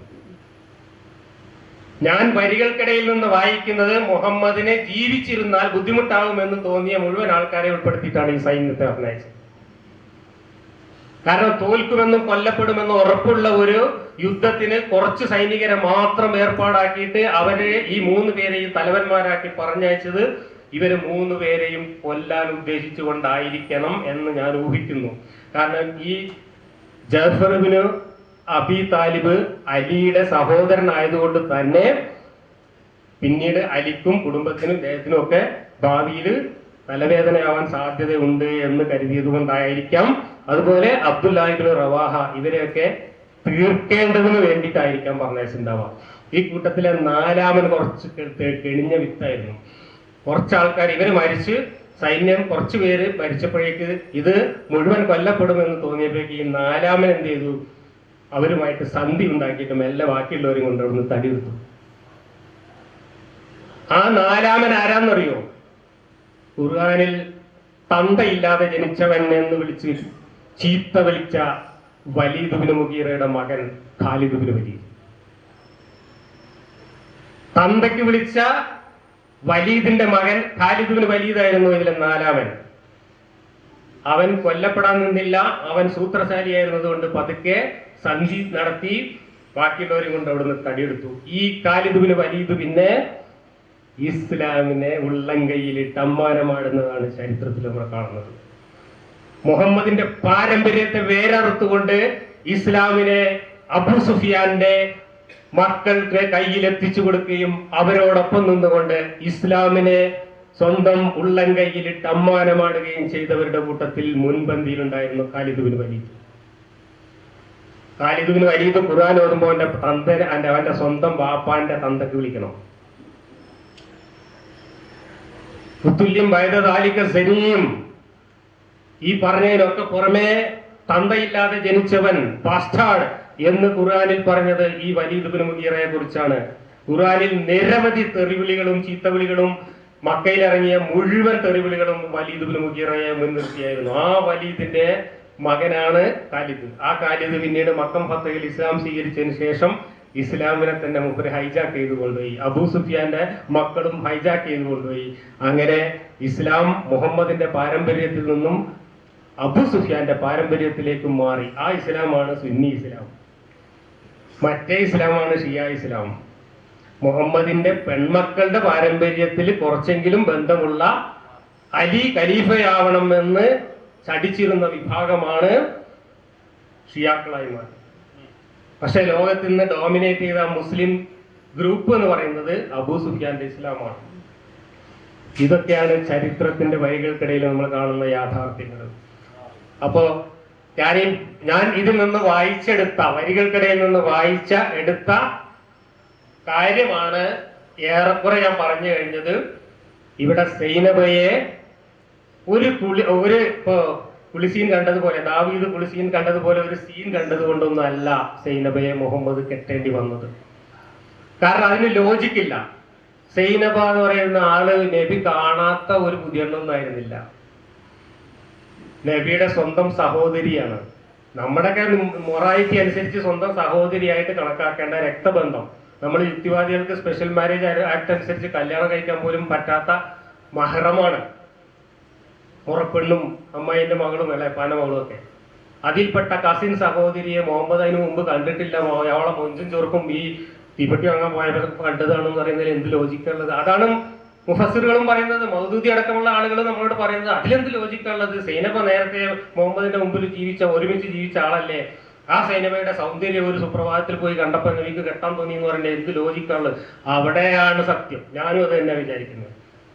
അതിൽ ലോജിക്കില്ല. പക്ഷേ സൈനബ മുഹമ്മദിന്റെ അള്ളാഹു അനുവദിച്ച ലിസ്റ്റിൽ പെടുന്ന പെണ്ണായതുകൊണ്ട് അള്ളാഹുവിന്റെ തിട്ടൂരം വീറ്റോ പവർ ഉപയോഗിച്ച് സൈനബയെ സെയ്ദിന്റെ തലയിൽ വെച്ച് കെട്ടിയതായതുകൊണ്ട് ഇതെല്ലാം കൂടെ ചേർത്ത് വരികൾക്കിടയിൽ നിന്ന് വായിക്കുമ്പോൾ മനസ്സിലാവുന്നത് സൈനബയെ ഒരു ഡമ്മി പുതിയാപ്പിളയെ വെച്ചുകൊണ്ട് തന്റെ കസ്റ്റഡിയിൽ വെക്കാനായിരുന്നു മുഹമ്മദ് ആഗ്രഹിച്ചിരുന്നത്. അതുകൊണ്ടാണ് അള്ളാഹു റസൂൽ ഒരു കാര്യം തീരുമാനിച്ചാൽ വേറെ പെണ്ണുങ്ങൾക്കും ആണുങ്ങൾക്കും അതിന് മറിച്ചൊന്നും തീരുമാനിക്കാൻ പാടില്ല എന്ന് ആയത്തിറക്കിയത്. ഈ പെണ്ണിനെയും ചെറുക്കനെയും ഈ കോലത്തിൽ അവരുടെ ജീവിതം കൊഞ്ഞാട്ടയാക്കാൻ എല്ലാം അറിഞ്ഞുകൊണ്ട് വിട്ടുകൊടുത്തത് അള്ളാഹു ആണെങ്കിൽ ആ അള്ളാഹുവിനെ നമ്മൾ എന്തായിട്ടാ കാണേണ്ടത്? സർവജ്ഞാനിയായ അള്ളാഹു നാളെ ഈ സെയ്ദും സൈനബ ഈ കോലത്തിലാവുമെന്നും നേരത്തെ അറിഞ്ഞുകൊണ്ട് വെച്ച് കെട്ടിയതാണെങ്കിൽ ഈ കള്ളക്കളിക്ക് മുഴുവൻ കൂട്ടുനിന്ന ഒരു ബെല്ലാൾപ്പണി എടുത്ത ആളായിട്ടാണ് ഇവിടെ അള്ളാഹു പ്രത്യക്ഷപ്പെടുന്നത്. സത്യം അത് തന്നെയായിരുന്നു എന്നാണ് വരികൾക്കിടയിൽ നിന്ന് ഞാൻ വായിക്കുന്നത്. എന്നിട്ട് പിന്നെ നാട്ടുകാർ പരിഹസിക്കാൻ തുടങ്ങി. നാട്ടുകാർ വലിയ തോതിൽ കളിയാക്കാൻ തുടങ്ങിയപ്പോ അള്ളാഹു തുരുതുരാ ആയത്തുകൾ ഇറക്കിയിട്ട് ന്യായീകരിക്കാൻ തുടങ്ങി. ആ ന്യായീകരണങ്ങളാണ് പിന്നെ ഖുർആനിൽ ഈ അധ്യായത്തിൽ തന്നെ പലയിടത്തും കാണുന്നത്. അതിൽ കുറച്ചെണ്ണം വായിച്ചിട്ട് ഞാൻ ഈ കഥ പറച്ചിൽ അവസാനിപ്പിക്കാം. മുഹമ്മദ് നിങ്ങളുടെ പുരുഷന്മാരിൽ ഒരാളുടെയും പിതാവായിട്ടില്ല, പക്ഷേ അദ്ദേഹം അള്ളാഹുവിന്റെ ദൂതനും പ്രവാചകന്മാരിൽ അവസാനത്തെ ആളുമാകുന്നു. അള്ളാഹു ഏത് കാര്യത്തെ പറ്റിയും അറിവുള്ളവനാകുന്നു. ഒരു കാര്യം അള്ളാഹുവിന് അറിയില്ല. അറിയുമായിരുന്നെങ്കിൽ അള്ളാഹു ഈ പണിയെടുക്കോ? ഏത് കാര്യത്തെ പറ്റിയും അള്ളാഹുവിന് അറിവുള്ളവനാകുന്നു എന്നാണ് പറയുന്നത്. പക്ഷേ ഈ സെയ്ദിനെ കൊണ്ട് ഈ സൈനബാനെ കെട്ടിച്ചാൽ അത് കൊഞ്ഞാട്ടയാവുന്ന അള്ളാഹുവിന് അറിയില്ലായിരുന്നു. അറിയുമായിരുന്നെങ്കിൽ അള്ളാഹു ആ ആയത്തിറക്കിയിട്ട് കെട്ടിക്കും. അപ്പൊ തന്നെ മുഹമ്മദിനോട് കെട്ടിക്കോ, ഒരു കെട്ടിയ ശരിയാവില്ല എന്നല്ല പറയാ. അതെന്തേ അള്ളാഹു പറയാതിരുന്നത്? അപ്പൊ അള്ളാഹുവിന് ഒരു കാര്യവും അറിയില്ല എന്നർത്ഥം. ഇനി എന്തിനാണ് ഇങ്ങനെ പറയുന്നത്? വാപ്പ അമ്മോശാക്ക മരുമകളെ കെട്ടി എന്നത് അന്നത്തെ ജാഹിലിയ മൊറാലിറ്റിക്കെതിരായിരുന്നു. അതുകൊണ്ട് നാട്ടുകാർ മുഴുവൻ പരിഹസിച്ചു. ആ പരിഹാസത്തെ കുറിച്ച് ഭയപ്പെടുന്നത് കൊണ്ടാണ് നീ നിന്റെ മനസ്സിൽ ഒളിപ്പിച്ചു വെച്ചു എന്നൊക്കെ നമ്മൾ നേരത്തെ വായിച്ചല്ലോ. ആ ഒളിപ്പിച്ചു വെച്ചതൊക്കെ അതിനാണ്. ഇവിടെ എന്നിട്ട് അള്ളാഹു നമ്മളോട് പറയാണ്, മുഹമ്മദ് നിങ്ങളുടെ പുരുഷന്മാരിൽ ഒരാളുടെയും പിതാവായിട്ടില്ല. ഇതിലൂടെ എന്ത് മൊറാലിറ്റിയാണ് ഖുർആൻ മനുഷ്യരാശിക്ക് സംഭാവന ചെയ്യുന്നത്? യാതൊരു ഉളുപ്പുമില്ലാതെ ഇസ്ലാമിസ്റ്റുകൾ, ഇസ്ലാമിന്റെ അപ്പോസ്തലന്മാര് നമ്മളോട് പറയുന്നത് ഒരു അനാചാരം ഇല്ലാതാക്കുകയായിരുന്നു ലക്ഷ്യമാണ്. എന്താ അനാചാരം? കുട്ടികളെ ദത്തെടുത്തിട്ട് സ്വന്തം മക്കളമാതിരി വളർത്തുക, അല്ലാത്തൊരു അനാചാരമാണ്. മനുഷ്യൻ ലോകത്തെ ഏതെങ്കിലും കാലത്ത് മനുഷ്യൻ ചെയ്തിട്ടുള്ള ഏറ്റവും വലിയ നന്മ, ഏറ്റവും വലിയ പുണ്യപ്രവൃത്തിയാണ് അനാഥരായ കുട്ടികളെ ദത്തെടുത്ത് സ്വന്തം മക്കളായി വളർത്തുക എന്ന കാര്യത്തിൽ ഈ ഇരിക്കുന്ന നിങ്ങൾക്ക് ആർക്കെങ്കിലും സംശയമുണ്ട്? മനുഷ്യർക്കാർക്കും സംശയം ഉണ്ടാവില്ല. കാരണം അനാഥരായ കുട്ടികളെ ഏതെങ്കിലും അനാഥാലയത്തിൽ യത്തീംഖാനയിൽ കൊണ്ടുപോയിട്ട് ക്രിമിനലുകളാക്കി മാറ്റുകയല്ല ചെയ്യേണ്ടത്. മറിച്ച് അവർക്ക് സ്നേഹവും വാത്സല്യവും ഒരു മക്കൾക്ക് കിട്ടേണ്ട എല്ലാ അവകാശങ്ങളും ലഭിക്കുന്ന വിധത്തിൽ ആരെങ്കിലും ദത്തെടുത്ത് വളർത്തുകയാണെങ്കിൽ അതിനേക്കാളും വലിയൊരു പുണ്യപ്രവൃത്തി വേറെന്താണുള്ളത്? അനാഥരോട് ചെയ്യേണ്ട ഏറ്റവും വലിയ ഒരു നന്മ, ആ നന്മയെ അനാചാരം എന്ന് വിശേഷിപ്പിക്കേണ്ട ഗതികേടിലേക്ക് മുസ്ലിം അപ്പോളജിസ്റ്റുകളെ ഈ ഖുർആൻ നിർബന്ധിതരാണ്. അതാണ് ഇവിടെ സംഭവിച്ചത്. എന്നിട്ട് ദത്തെടുക്കൽ ഒരു അനാചാരമാണ്, അത് നിർത്തലാക്കാൻ വേണ്ടിയിട്ടാണ് ഈ നാടകമെല്ലാം കളിച്ചത് എന്നാണ് ഇസ്ലാമിസ്റ്റുകൾ നമ്മളെ പറഞ്ഞ് വിശ്വസിപ്പിക്കാൻ ശ്രമിക്കുന്നത്. പ്രവാചകൻ സത്യവിശ്വാസികൾക്ക് സഹോത്സദേഹങ്ങളെക്കാളും അടുത്തുള്ള ആളാകുന്നു. അദ്ദേഹത്തിന്റെ ഭാര്യമാർ അവരുടെ മാതാക്കളുമാകുന്നു. ഇപ്പൊ നേരത്തെ പറയുന്ന നേരെ എതിരാണ്. മുഹമ്മദ് ആരുടെയും പിതാവല്ല. ദത്തുപുത്രന്റെ പിതാവ് എന്ന് പറയുന്നത് പാടില്ല എന്ന് പറഞ്ഞ ആള് പറയാണ് എന്റെ ഭാര്യമാരും കണ്ടൊക്കെ മാതാക്കളാണ്. ഭാര്യമാരെല്ലാവരുടെയും സത്യവിശ്വാസികളുടെ മാതാക്കളാണെങ്കിൽ ഇയാള് സത്യവിശ്വാസികളുടെ ബാപ്പയാവണ്ടേ? അതല്ലാന്ന് മൂപ്പര് ആദ്യം പറഞ്ഞിട്ടാണ് പറയുന്നത്. കാരണം ബാപ്പയായാൽ പിന്നെ മക്കളെ കെട്ടാൻ പറ്റില്ല. മക്കളെ കെട്ടി എന്നുള്ള പരാതിയാണ് ആദ്യം തന്നെ ഉള്ളത്. അവിടെ മൂപ്പര് അങ്ങനെ പ്ലേറ്റ് മാറ്റി ഇവിടെ ഭാര്യമാരെ നിങ്ങൾ മാതാക്കളാക്കി കണക്കാക്കണം എന്ന് പറയാൻ കാരണം ആയിഷനെ മുഹമ്മദ് മരിച്ചാൽ ഞാൻ കെട്ടുന്ന ഒരു ചെറുപ്പക്കാരൻ അവിടെ ബീമ്പ് പറഞ്ഞാണ്. അത് മൂപ്പരെ ചെവിയിലെത്തിയപ്പോഴാണ് എന്റെ ഭാര്യമാരൊക്കെ നിങ്ങളെ മാതാക്കളാണ്, ഞാൻ മരിച്ചാലും നിങ്ങളാരും കെട്ടാൻ പാടില്ല. അള്ളാഹുവിന്റെ അടുത്ത് പെരുത്ത് ഗൗരവമുള്ള വിഷയമാണ് കേട്ടോ അത്. ആയത്തിറക്കി ആയത്തുണ്ട് സാബില്. അപ്പോ ഞാന് നിങ്ങൾ ആരുടെയും വാപ്പയല്ല എന്ന് പ്രത്യേകം പറഞ്ഞിട്ട് എന്റെ ഭാര്യമാരങ്ങൾ എല്ലാവരുടെ ഉമ്മയാണ്, അതുകൊണ്ട് നിങ്ങൾ കെട്ടാൻ പാടില്ല എന്നും പറഞ്ഞ മുഹമ്മദ്, ഇതൊക്കെ മുഹമ്മദ് അള്ളാഹുവിനെ കൊണ്ട് പറയിപ്പിച്ചതാണ്. മാത്രമല്ല അൽ അഹ്സാബിലെ വായിച്ചിട്ട് ഞാൻ ബോധം കെട്ട് വീണ ആയത്താണിത്. തീർച്ചയായും അള്ളാഹുവും അവന്റെ മലക്കുകളും നബിക്ക് സലാത്ത് ചെല്ലുന്നു, വിശ്വാസികളെ നിങ്ങളും അദ്ദേഹത്തിന് സലാത്ത് ചെല്ലുന്നു. പ്രപഞ്ചം ഉണ്ടാക്കിയ പടച്ചോനെ ഒരു മനുഷ്യന്റെ പിന്നാലെ തലയും ചൊല്ലി സലാത്തും ചൊല്ലി നടക്കുക, മലക്കളെയും കൂട്ടി. എന്നിട്ട് നമ്മളോട് സലാത്തെല്ലാം പറയാം. എവിടെ എത്തി നോക്കുന്നത്? പടച്ചോന്റെ തലയിൽ കയറിയിട്ട് സൂപ്പർ പടച്ചോനായി മാറുകയാണ് മുഹമ്മദ് ഇവിടെ. ഇതും അൽ അഹ്സാബില് വായിച്ച കോമഡിയാണ്. സമയക്കുറവുകൊണ്ട് ഞാൻ അധികം പറയുന്നില്ല. സൈനബന്റെ കല്യാണം നടന്ന അന്ന് ഒരാടിനെ അറുത്തിട്ട് ബിരിയാണിയൊക്കെ വെച്ച് കുറച്ച് ആൾക്കാരെയൊക്കെ വിളിച്ച്, അങ്ങനെ എല്ലാരും ബിരിയാണിയൊക്കെ കഴിച്ചിട്ട് രാത്രിയാണ് കല്യാണം. പണ്ടൊക്കെ നമ്മളെ നാട്ടിൽ രാത്രിയായിരുന്നു. ഞാനൊക്കെ കുട്ടിയായിരുന്ന കാലത്ത് രാത്രി പെട്രോൾ വേഷം താങ്ങിയിട്ടാണ് പോവുക. അന്നും രാത്രിയായിരുന്നു കല്യാണം. രാത്രി കല്യാണത്തിന് സദ്യയൊക്കെ കൊണ്ടിട്ട് എല്ലാരും പോയിട്ട് വേണം മണിയറയിലേക്ക് കയറാൻ എന്ന് വിചാരിച്ച് പ്രവാചകൻ കാത്തു നിൽക്കുമ്പോ ആരും പോണില്ല. എല്ലാരും മൂപ്പരെ ഭാര്യമാരായിട്ട് സ്വയം പറഞ്ഞ് അവിടെ അങ്ങനെ ചുറ്റിപ്പറ്റി നിൽക്കുക. അങ്ങനെ മൂപ്പര് എല്ലാരും പോകാൻ വേണ്ടിയിട്ട് മൂപ്പരൊന്ന് പുറത്തേക്ക് ഇറങ്ങി പോയി നോക്കി, പോയിട്ട് തിരിച്ചു വന്നു. അപ്പോഴും ഇവരും ഇങ്ങനെ സ്വയം പറഞ്ഞ് നിൽക്കുക. പിന്നെ ഒന്നും കൂടെ പോയി വന്നു, അപ്പോഴും പോണില്ല. അവസാനം മൂപ്പര് വാതിലടച്ചിട്ട്, ആൾക്കാരുള്ളപ്പോ തന്നെ വാതിലടച്ചിട്ട് അകത്തേക്ക് കയറി സൈനബ ഇരിക്കുന്നിടത്തേക്ക്, സൈനബ അവിടെ കട്ടിലും ഇരിക്കണ്ടായിരുന്നു. അടുത്തേക്ക് ചെല്ലുമ്പോ അനസ് എന്ന് പറയുന്ന പയ്യൻ, അനസ് ഒരു ചെറിയ ചക്കനാണ്, അവിടുത്തെ വേലക്കാരനാണ്. ഓനുണ്ട് സൈനബന്റെ ഒപ്പം കട്ടിൽ മേന്നിട്ട് വർത്താനം പറയണം. അപ്പൊ ഇറങ്ങിയ ആയത്താണിത്. സത്യവിശ്വാസികളെ, ഭക്ഷണത്തിന് നിങ്ങൾക്ക് സമ്മതം കിട്ടുകയും ചെയ്താലല്ലാതെ, നിങ്ങളെ ക്ഷണിക്കുകയും നിങ്ങൾക്ക് സമ്മതം കിട്ടുകയും ചെയ്താലല്ലാതെ നബിയുടെ വീടുകളിൽ നിങ്ങൾ കടന്നു ചെല്ലരുത്. അത് പാകമാകുന്നത് വരെ നിങ്ങൾ നോക്കിയിരിക്കുന്നവരും ആകരുത്. പക്ഷെ നിങ്ങൾ ക്ഷണിക്കപ്പെട്ടാൽ നിങ്ങൾ കടന്നു ചെല്ലുക. നിങ്ങൾ ഭക്ഷണം കഴിച്ചാൽ പിരിഞ്ഞു പോവുകയും ചെയ്യുക. നിങ്ങൾ വർത്തമാനം പറഞ്ഞ് രസിച്ചിരിക്കുന്നവരാകരുത്. തീർച്ചയായും അതൊക്കെ നബിയെ ശല്യപ്പെടുത്തുന്നതാകുന്നു. എന്നാൽ നിങ്ങളോട് അത് പറയാൻ അദ്ദേഹത്തിന് ലജ്ജ തോന്നുന്നു.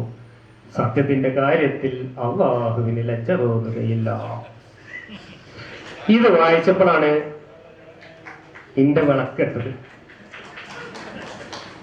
ഞാൻ ആദ്യം ഖുർആൻ പരിഭാഷ വായിക്കുമ്പോൾ രാത്രി 2 മണി സമയത്ത് ഒരു മണ്ണെണ്ണ വിളക്ക് കത്തിച്ച് വെച്ചിട്ട് ഇങ്ങനെ വായിക്കാണ്. ഇതിന് വായിച്ചേക്ക് ഞാൻ ഭം എന്ന് പറഞ്ഞിട്ടം കെട്ട് ചിരിച്ച് അതിന്റെ വിളക്കാട് കെട്ട് എന്റെ ചിരിയുടെ ഒച്ച ഇട്ടിട്ട് അപ്പുറത്ത് 10,000 കിടന്നുറങ്ങണ ബാപ്പ നീച്ച് വന്നു ടോർച്ച് അടിച്ചിട്ട് എത്താടാ എനിക്ക് പണി വെച്ചു. അപ്പൊ ഞാൻ ഖുർആനും മരത്തിച്ചിങ്ങനെ ഇരിക്കുന്നുണ്ട്. ബാപ്പ ഖുർആൻ മടക്കി എടുത്തോണ്ടിട്ട് ബാപ്പ കിടക്കണ 10,000 ഉള്ളിലിട്ട് ഇച്ചിരി അത് വായിച്ചട്ടാ. പിന്നെ ബാപ്പ പിറ്റത്തെ ബുധനാഴ്ച മഞ്ചേരി ചന്തക്ക് പോയ നേരത്താണ് 10,000 തുറന്ന് കണ്ട് ഞാൻ ആ ഖുർആൻ എടുക്കുന്നത്. ബാക്കി വായിക്കാം. 2-3 ദിവസത്തെ ഗ്യാപ്പ് വന്നു. ഇത് വായിച്ചപ്പോൾ ചിരിച്ചത് ഞാൻ ജീവിതത്തിൽ മറക്കൂല. ചിരി ഏത് വായിച്ചപ്പോഴാണ് ചിരിച്ചത്? ഇതൊക്കെ നിങ്ങളോട് പറയാൻ മൂപ്പർക്ക് ലജ്ജ ഉണ്ട്, പക്ഷേ അള്ളാഹുവിന് ലജ്ജ ഇല്ല. പ്രപഞ്ചം ഉണ്ടാക്കിയ പടച്ചോന് ഉളുപ്പില്ല. ഇത് പടച്ചോൻ ഇറക്കിയ പുസ്തകമാണെന്ന് വിശ്വസിക്കുന്നത്, അവിശ്വസിക്കുന്ന ആൾക്കാരുണ്ട് എന്നുള്ളത് വിശ്വസിക്കാനാണ് ഇപ്പൊ എനിക്ക് ലജ്ജ തോന്നുന്നത്. നിങ്ങളോട് അത് പറയാൻ അദ്ദേഹത്തിന് ലജ്ജ തോന്നുന്നു. സത്യത്തിന്റെ കാര്യത്തിൽ അള്ളാഹുവിന് ലജ്ജയില്ല. നിങ്ങൾ അവരോട് ഇനി കഴിഞ്ഞിട്ടില്ല കേട്ടോ, നിങ്ങൾ അവരോട് നബിയുടെ ഭാര്യമാരോട് വല്ല സാധനവും ചോദിക്കുകയാണെങ്കിൽ നിങ്ങൾ അവരോട് ഒരു മറയുടെ പിന്നിൽ നിന്ന് ചോദിച്ചു കൊള്ളുക. ഇത് അനസിനോടാ പറഞ്ഞത്. ഓനവിടെ സൈനബാന്റെ കത്തിൽമലായിരിക്കണത് വർത്തമാനം പറഞ്ഞിട്ടേ. വല്ലതും ചോദിക്കേണ്ടത് ഒരു മറയുടെ പിന്നിൽ നിന്ന് വേണം ചോദിക്കണം. അതാണ് നിങ്ങളുടെ ഹൃദയങ്ങൾക്കും അവരുടെ ഹൃദയങ്ങൾക്കും കൂടുതൽ സംശുദ്ധമായിട്ടുള്ളത്. വട്ടക്ക് നോക്കി യന്ത്രത്തിലെ മറ്റേ ശ്രീനിവാസനെ കഥാപാത്രത്തിനെയാണ് ഓർമ്മ വരുന്നത്. അള്ളാഹുവിന്റെ ദൂതന് ശല്യമുണ്ടാക്കാൻ നിങ്ങൾക്ക് പാടില്ല. അദ്ദേഹത്തിന് ശേഷം ഒരിക്കലും അദ്ദേഹത്തിന്റെ ഭാര്യമാരെ നിങ്ങൾ വിവാഹം കഴിക്കാനും പാടില്ല. തീർച്ചയായും അള്ളാഹുവിൽ ഗൗരവമുള്ള കാര്യമാണ് അത്. ആയിഷനെ ഞാൻ കെട്ടുന്ന ഒരു ചങ്ങായി പറഞ്ഞു നടന്നിരുന്നതാണ് തഫ്സീറുകൾ കാണുന്നത്. അത് കേട്ടിട്ടാണ് ഈ പറഞ്ഞതെന്ന്. എന്നാൽ ഞാൻ മരിച്ചാൽ ആരാവണം ഖലീഫ എന്നൊരായത്ത് ഇറക്കാൻ അള്ളാഹ് മറന്നുപോയി. പ്രവാചകൻ മരിച്ചാൽ ഖലീഫമാരെ, ഭരണാധികാരികളെ എങ്ങനെയാണ് തിരഞ്ഞെടുക്കേണ്ടത് എന്നൊരു രീതിശാസ്ത്രം ഒരായത്തിറക്കി പറഞ്ഞു കൊടുക്കാൻ അള്ളാഹ് മറന്നുപോയി. പ്രവാചകൻ മരിച്ചാൽ അദ്ദേഹത്തിന്റെ ഭാര്യമാരെ ആരും കെട്ടരുത് എന്നതും അത് വളരെ ദൂരമുള്ള വിഷയമാണ് എന്നും ഓർത്ത് മറക്കാതെ പറഞ്ഞ അള്ളാഹു പ്രവാചകൻ മരിച്ചാൽ ഖലീഫ ആരാവണം, എങ്ങനെയാവണം, എങ്ങനത്തെ ആളാവണം, എങ്ങനെ തെരഞ്ഞെടുക്കണം തുടങ്ങിയിട്ടുള്ള വളരെ നിസ്സാരമായ കാര്യങ്ങൾ മറന്നുപോയത് സ്വാഭാവികമാണ്. പക്ഷെ അതിന്റെ ദുരന്ത ഫലമാണ് എല്ലാ വെള്ളിയാഴ്ചയും നിങ്ങൾ അഫ്ഗാനിസ്ഥാനിലേക്കും പാകിസ്ഥാനിലേക്കും ഒക്കെ ഒന്ന് ചെവി വെത്താൽ കേൾക്കുന്ന വെടിയൊച്ച. വെള്ളിയാഴ്ച ഏത് വെള്ളിയാഴ്ചയാണ് ഒരു പള്ളി പൊട്ടിത്തെറിക്കാത്തത് അഫ്ഗാനിസ്ഥാനിൽ പാകിസ്ഥാനിൽ?